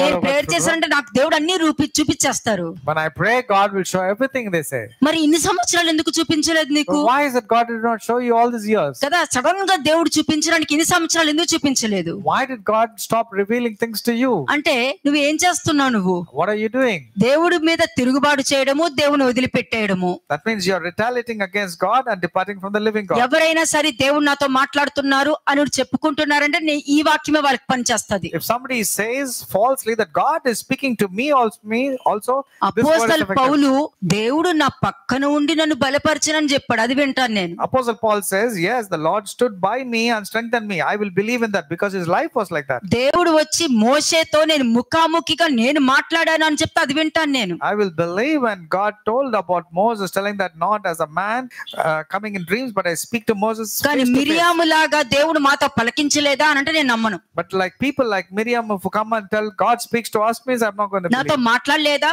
దేవుడు నాతో మాట్లాడుతున్నారు, ఈ రోజు దేవుడు నీతో చెప్తున్నాను, నేను నమ్మనది. I don't believe telling that if somebody says today the Lord God wants to tell you this thing. దేవుడు చెప్పేది ఎట్లా ఉంటుందో నాకు తెలుసు. I know how God communicates. ప్రతి హృదయాన్ని చూస్తారు, ఏ హృదయానికి ఏం కావాలో అన్ని ఒకేసారి విత్తనాలు జల్లడం జరుగుతుంది. God sees every person's heart and his intents of thoughts and he sows seeds accordingly and every person receives what they want. కానీ ఇక్కడ వాక్యం ఏం కనపడుతుంది? But what is the word say? మా దేవుని వెంబడింపక వెనుక తీయుటయు బాధాకరమైన మాటలు విధికి కారమైన. అంతే, మరి నోటికి ఎంత వస్తుందో మాట్లాడేస్తారు. అది నిజమా అబద్ధమా, నేను విన్న మాట నిజమా అబద్ధమా ఏది వాళ్ళకి అనవసరం, నోటుకు వచ్చినట్టు మాట్లాడుకుంటూ వెళ్ళిపోతారు. In transgressing and lying against the Lord and departing from our God, speaking oppression and revolt, conceiving and uttering from the heart words of falsehood. That means they always do not తెగించి హృదయంలో కూడా ఆలోచిస్తారు. And they will go to any extent in speaking which is thinking wrong. అసత్యపు మాటలు పలుకుటయు ఇవే మా వల్ల జరుగుచున్నవి అని clear గా వాక్యం చెప్పేసింది. They conceiving and uttering from the heart words of falsehood. 14th verse. 14వ వచనం.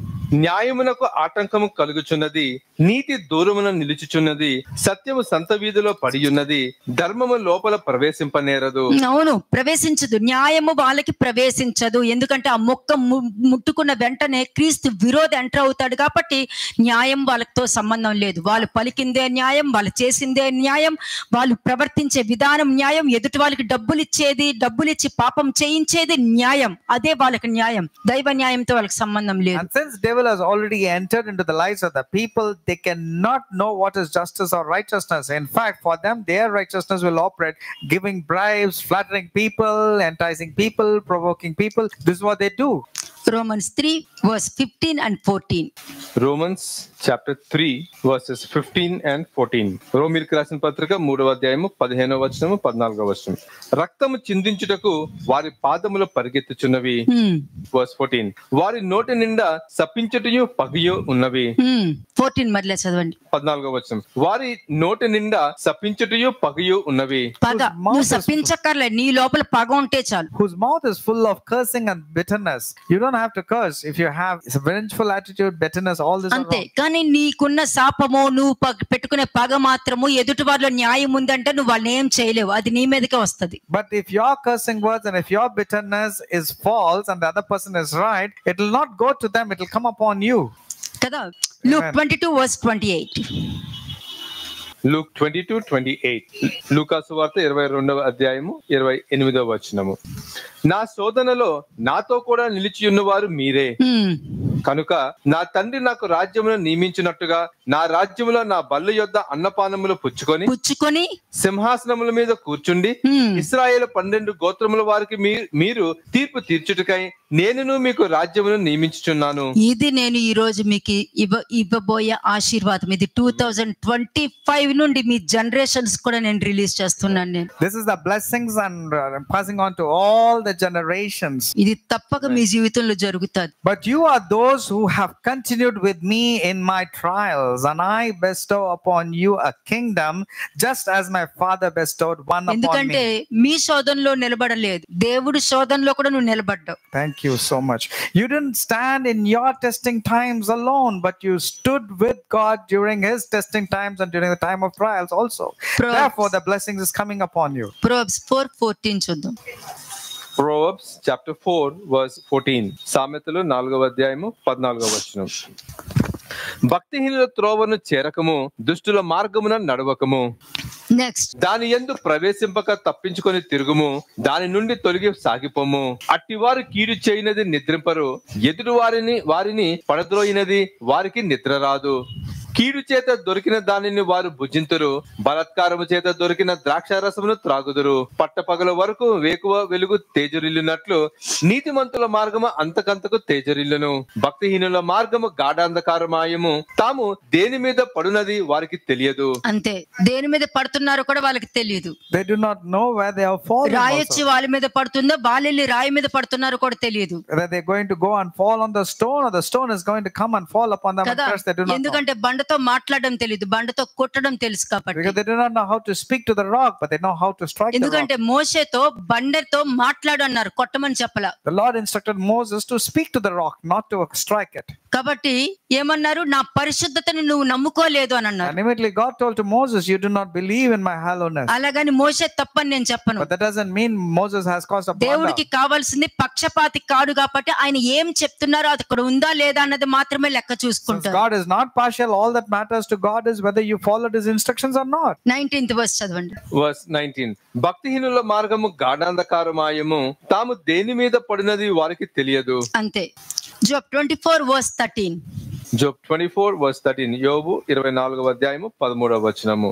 వెలుగు మీద తిరుగుబడి వారు కలరు, వీరు దాని మార్గములను గుర్తుపట్టరు, దాని త్రోవలలో నిలవరు. నెక్స్ట్. తెల్లవారునప్పుడు నరహంతకుడు లేచును, వాడు దరిద్రులను లేమిగల వారిని చంపును, రాత్రి యందు వాడు దొంగతనము చెయ్యును. వ్యభిచారి ఏ కన్నైనను నన్ను చూడదనుకొని, వ్యభిచారి ఏ కన్నైనను ఎవరు నన్ను చూడదనుకుని కప్పుకొని తన ముఖమునకు ముసుగు వేసుకొని సంధ్య చీకటి కొరకు కనిపెట్టును. The eye of the adulterer waits for twilight, saying, "No eyes will see me." The murderer likewise rises with the light. ప్రతి మనుషుడు నేను ఎవ్వరికి కనిపించను, నా క్యారెక్టర్ ఎవ్వరికి కనిపించను, కానీ ఏంటంటే బయటికి నేను మాట్లాడితే అందరు నమ్మేస్తారు అనుకుంటారు. Many people also like this, only think that nobody knows about me and everybody believes in whatever I say. అంటే నువ్వు కమ్యూనియన్ తీసుకునేటప్పుడు నీ ప్రవర్తన విషయంలో ఇందాక మీరు చూసారా Proverbs 4:14-19 వర్సెస్ మీరు చూసినప్పుడు ఈ ప్రవర్తన ఉంది అని అంటే నువ్వు దేవుని యొక్క communion తీసుకోలా. Now, when you are taken in the communion, you are actually not taken to the communion, because according to Proverbs chapter 4:14-19, these characters are prevailing. ఎందుకంటే నువ్వు దేవుని యొక్క కమ్యూనియన్ తీసుకున్నావంటే నువ్వు దేవుడితో తిరుగుబాటు చెయ్యవు. If you are taken into God's communion, you will not retaliate or turn against God. దేవుడు మాట నీ హృదయంలో నిలవబడలేకపోతుంది అని అంటే దానికి అర్థం ఏంటి? నువ్వు తీసుకునే కమ్యూనియన్ నీకు సహాయం చేయట్లేదు అక్కడ. The word of God is not able to deep root itself into your heart. That means the communion is ineffective. దేవుని యొక్క కమ్యూనియన్ ఇద్దరిని కలపడానికి చూస్తది, దెయ్యం యొక్క కమ్యూనియన్ ఇద్దరిని విడదీయడానికి చూస్తది. God's communion will always want to reunite people or reconcile with people, but the devil's communion always wants to depart. అటువంటి మనస్తత్వం ఉన్న వాళ్ళు మిగతా వాళ్ళని కూడా చెడగొట్టడానికే చూస్తారు. With that kind of mindset, they want to corrupt other people's minds also. కానీ దేవుని యొక్క కమ్యూనియన్ తీసుకునే వాళ్ళకి, దేవుని యొక్క బల్ల తీసుకున్న వారికి దెయ్యం యొక్క బల్ల కలిగిన వారిని గుర్తుపట్టగలుగుతారు. But those who are partaking in the God's communion in a right way are able to know the people who are partaking in the devil's cup and devil's communion. Mark 14:10-11. Mark 14:10-11. Mark సువార్త 14వ అధ్యాయం 10-11 వచనములు. 12 మందిలో ఒకడగు ఇస్కరియోతు యూదా ప్రధాన యాజకుల చేత ఆయనను అప్పగింపవలెనని వారి యొద్దకు పోగా. ఎవరు వెళ్ళారండి? బయట వాళ్ళు వెళ్ళారా? Who went to hand over or betray? Was it outsiders? బయట వాళ్ళు వెళ్ళలా. It's not outsiders who went to అద్భుత betray. కార్యాలు, దెయ్యాలను వెళ్ళగొట్టే అధికారము, స్వస్థత చేసే అధికారము, అభిషేకము 12 మందికి శిష్యులకి ఇచ్చినప్పుడు ఆ అభిషేకం పొందుకుని అతనే ఇతను. It's not outsiders who went about betraying about Jesus, but the one who received the anointing, cast out demons, did various miracles. This person went about betraying Jesus. కదా, వెళ్ళింది బయట వాళ్ళు కాదు. It's not outsiders. మనకి ప్రధాన యాజకులు, పరిసయ్యులు, సద్దుకయ్యులు కనబడతారు కదా మనకి. But for us, we see the chief priests or the Pharisees or the scribes who have actually done, who initiated it. అభిషేకం పొందుకొని మనతో పాటు ఉండి మనతో పాటు తిన్న వాళ్ళే ఇవన్నీ చేసింది. The people who have received the anointing, who also partook of the food and had fellowship and communion with us, are the ones who betrayed. ప్రధాన యాజకుల చేతికి ఆయనను అప్పగింపవలనని వారి యొద్దకు వీడు వెళ్ళాడు. And it was Judas, one of the 12, went to the chief priest to betray him to them. కదా 11th verse. వారు విని సంతోషించి వానికి ద్రవ్యం ఇత్తుమని వాగ్దానం చేసిరు గనుక వాడు ఆయనను అప్పగించుటకు తగిన సమయము కనిపెట్టుచుండెను. అంతే. John 12:4-6. John chapter 12:4-6. యోహాను సువార్త 12వ అధ్యాయం 4-6 వచనములు. ఆయన శిష్యులలో ఒకడు అనగా ఆయనను అప్పగింపునై ఉన్న ఇస్కరియోతు యూదా ఈ అత్తరు ఎందుకు 300 దేనారములకు అమ్మి బీదలకు ఇయ్యలేదా నేను. అంతే. ఎందుకు ఇస్కరియోతు యూదా ఎందుకు ఇన్ని గంటలు వాక్యం వినాలి? మనం బైబిల్ చదువుకోవచ్చు కదా.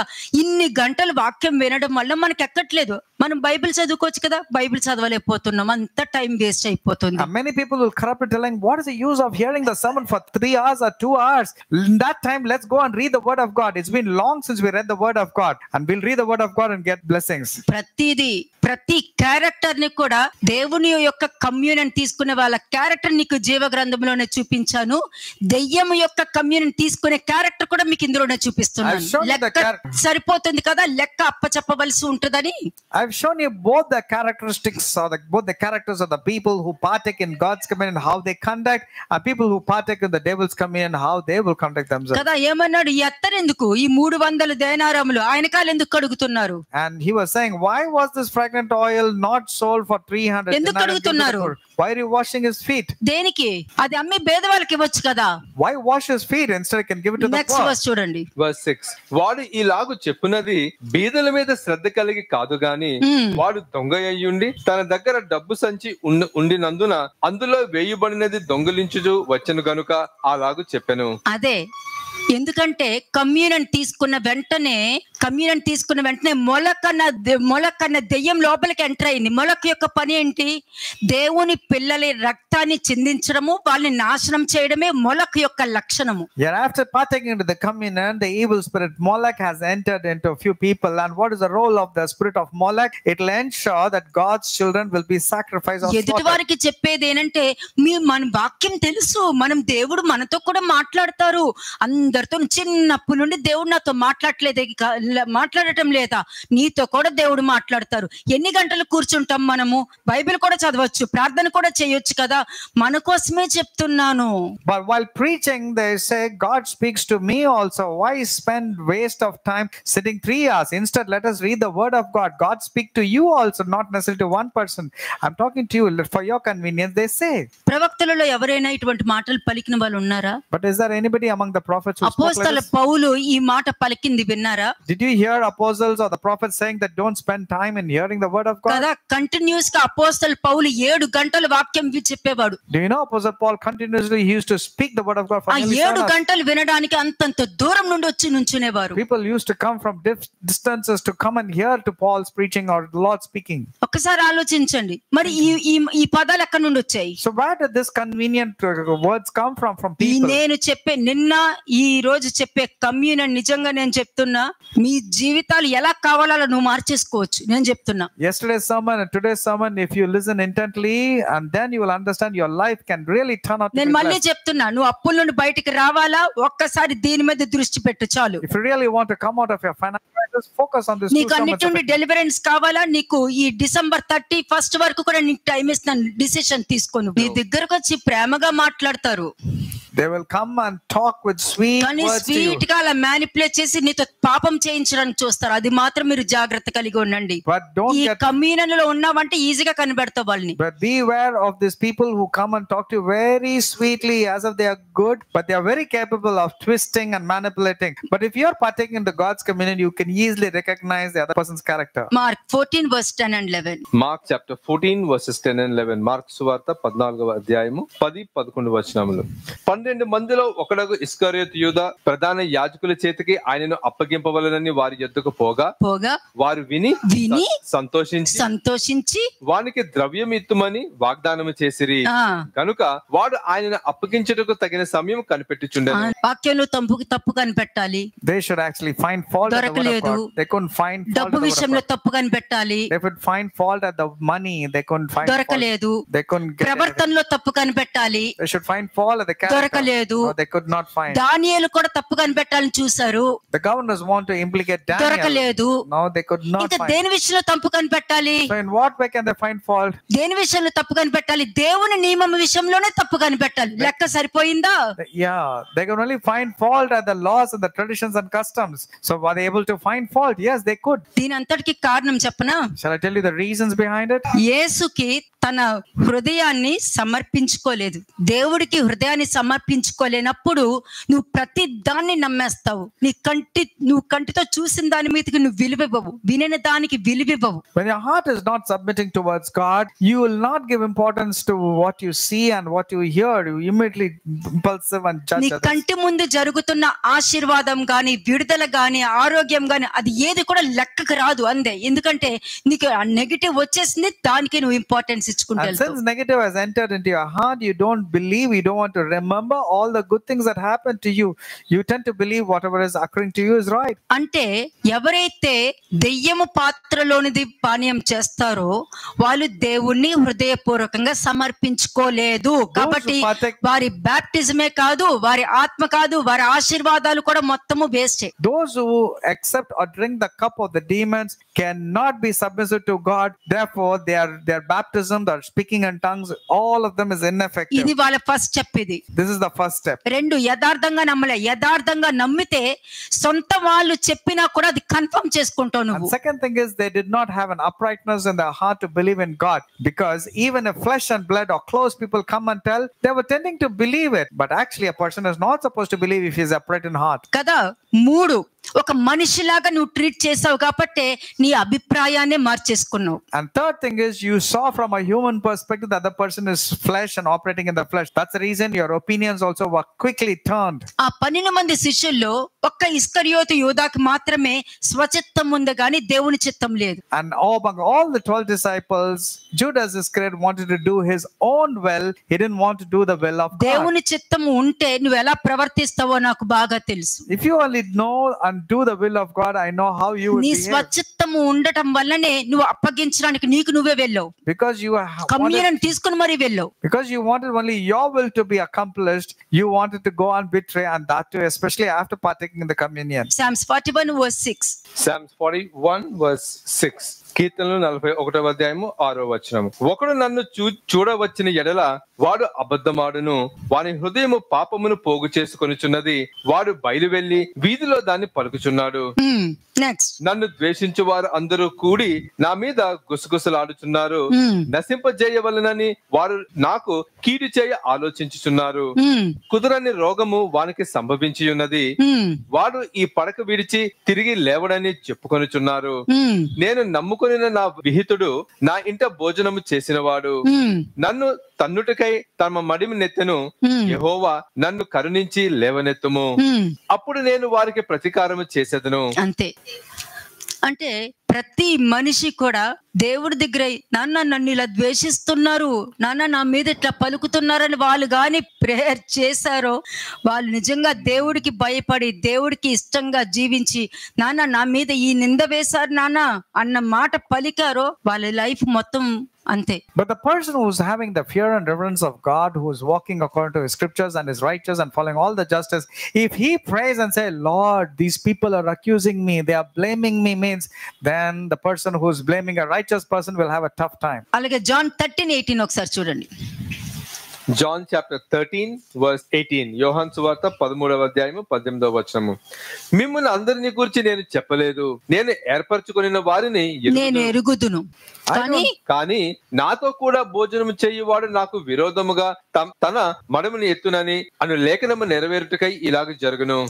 అంటే I don't speak concerning all of వాక్యము ఉంది జరుగుతుంది అనంటే ప్రతి వారి జీవితంలో వాక్యం ఉంది జరుగుద్ది. That means the word is there and it will take effect in every person's life whoever tends to believe. కాబట్టి నువ్వు ఎవరిని ఆహ్వానిస్తున్నావా అన్నది నీకు చాలా అవసరమైనది. Therefore it's very important for you to know whom you're inviting. Revelation 3:9 and 10 ఒకసారి చూడండి. Revelation chapter 3:9 and 10. ప్రకటన గ్రంథము 3వ అధ్యాయము 9-10 వచనములు. యూదులు కాకయే తాము యూదులమని అబద్ధమాడు సాతాను సమాజపు వారిని రప్పించెదను. వారు వచ్చి నీ పాదముల ఎదుట పడి నమస్కారం చేసి, ఇదిగో నేను నిన్ను ప్రేమించుతానని తెలుసుకున్నట్లు చేసేదను. అది దేవుడు ఏమని చెప్తున్నారు, నువ్వు నీ మీద నింద వచ్చినా ఏది వచ్చినా కూడా నీకు ఆ సమయంలో బాధ రావచ్చు, లేదని నేను అంటలేదు. When you're falsely accused, yes, there will be some sorrow and grief.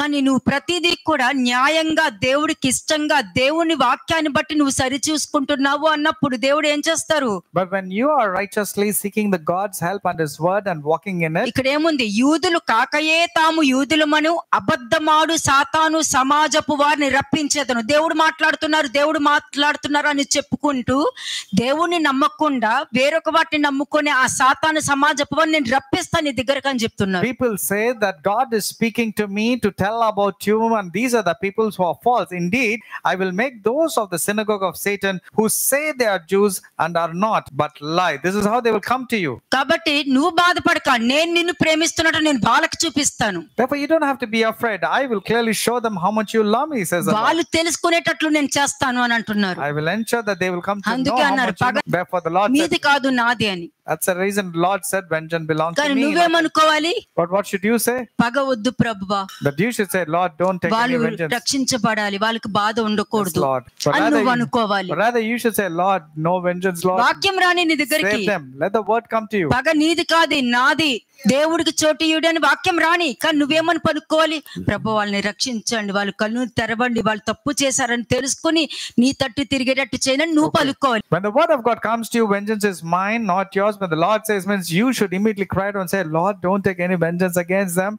Rather, please forgive them, open their eyes of understanding. But instead, if you say, oh, nice happened to you, very good happened to you, now I know that God is there, means that is not right.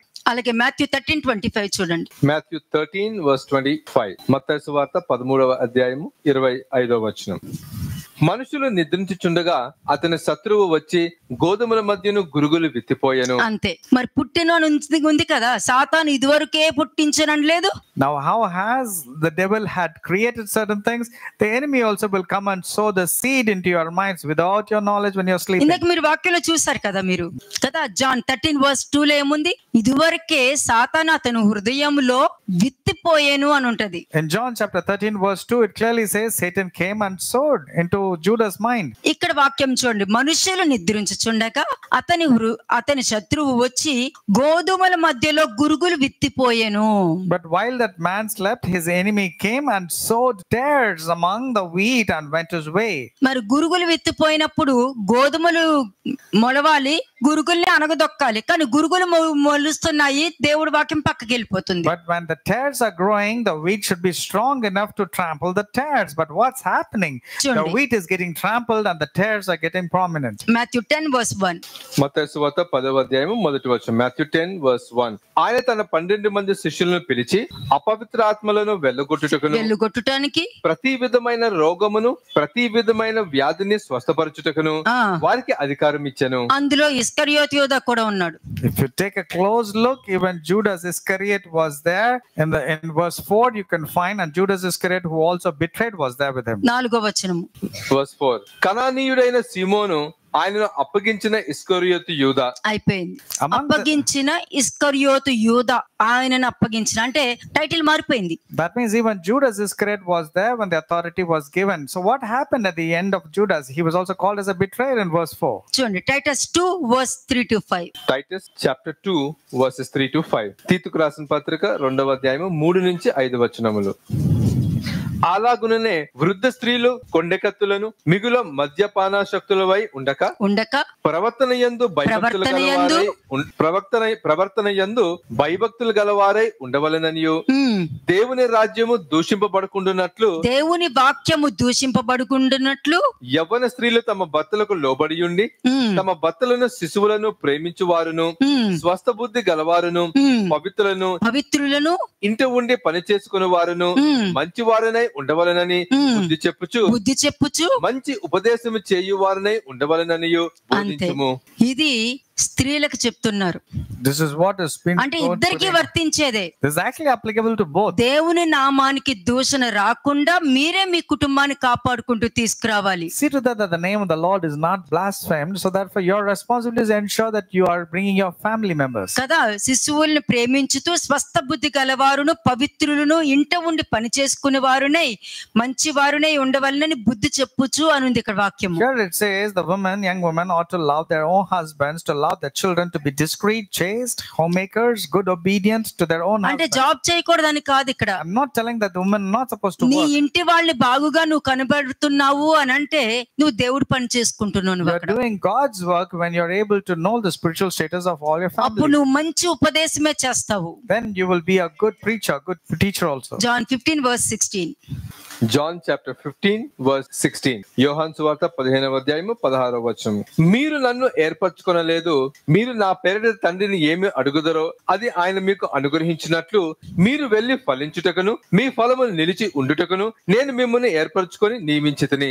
ఇది దేవుని యొక్క communion తీసుకుంటున్నారంటే ఆ కమ్యూనియన్లో ఏముంటుంది? నువ్వు తీసుకునే communion చెప్తుంది నేను నిన్ను ఏర్పరచుకున్నాను అని. What will the communion when you're partaking, what would it really say? When if it is on the Lord's side, ఏర్పరచుకోవాలా? And the Lord's communion will look at you and say, I have chosen you, you did not choose me. మీరు నా పేరట తండ్రిని ఏమి అడుగుదురో అది ఆయన మీకు అనుగ్రహించినట్లు మీరు వెళ్లి ఫలించుటకు ఉండుటకు నేను మిమ్మును ఏర్పరచుకొని నియమించి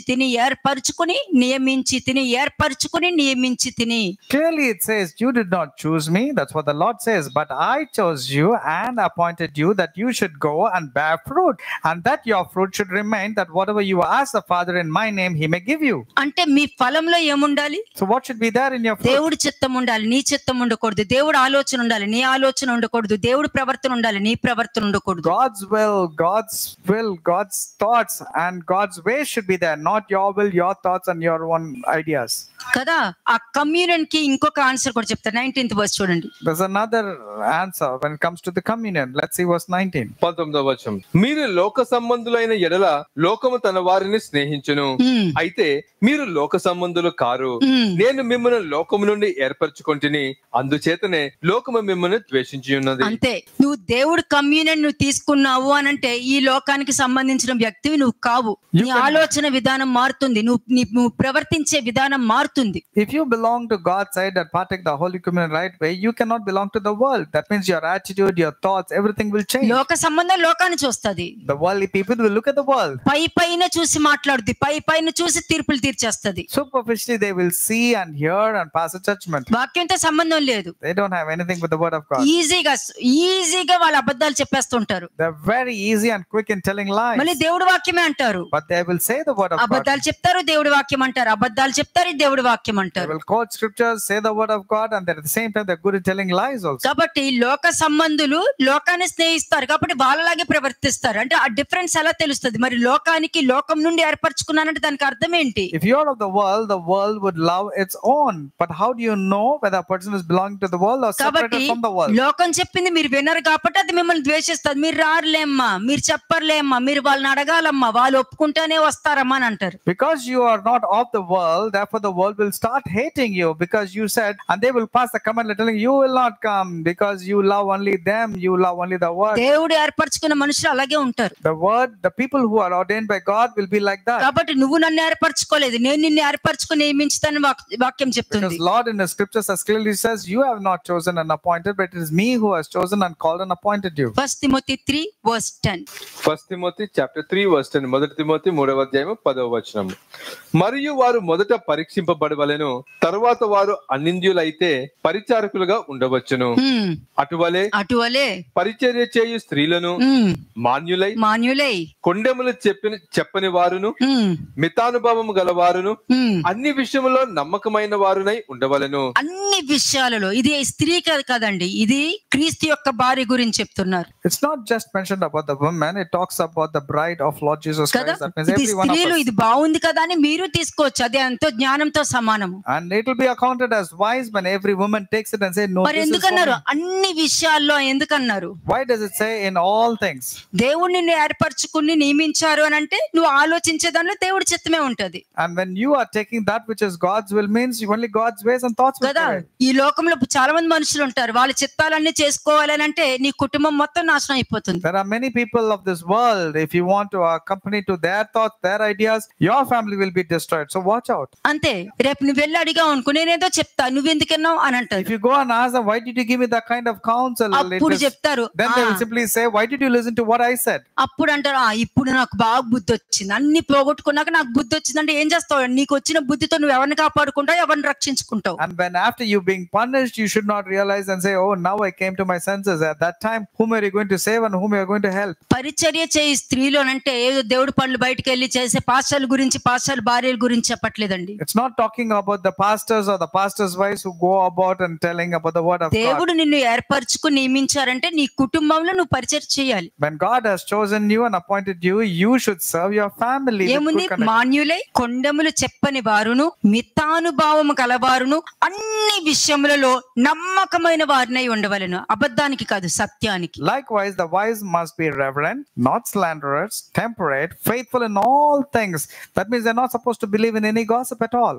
కాబట్టి క్రీస్తు యొక్క కమ్యూనియన్ ఏంటో, క్రీస్తు యొక్క బల్ల ఏంటో, దెయ్యం యొక్క కమ్యూనియన్ ఏంటో, దెయ్యం యొక్క బల్ల ఏంటో మీకు చెప్పేశాను నేను. Therefore I told you about the difference between Lord's table and the table of the demons, and the Lord's cup and the cup of the demons. అది కాక మీకు ఆశీర్వాదం రిలీజ్ చేసేసాము. And also I have released blessings also ఈ through the word of communion God. బట్టి నీకు 31వ తారీఖు వరకు టైం ఇస్తున్నా. మంచి నిర్ణయం తీసుకోండి, నీ ఫ్యామిలీలో నిర్ణయం తీసుకుని నిలబడండి. This sermon is applicable for all the days of your life, especially till December 31st, that you would take a good decision, wise decision, that you దాని save your మీద family. నిలబడి ఉండు. So be established and hold on to that. ప్రతిరోజు చదువుకో. నువ్వు తీసుకున్న నిర్ణయాన్ని ప్రతిరోజు నువ్వు చదువుకో. And ఒక read పేపర్ మీద రాసుకుని ప్రతిరోజు చదువుకో. Write the decisions and in a paper and read it every day.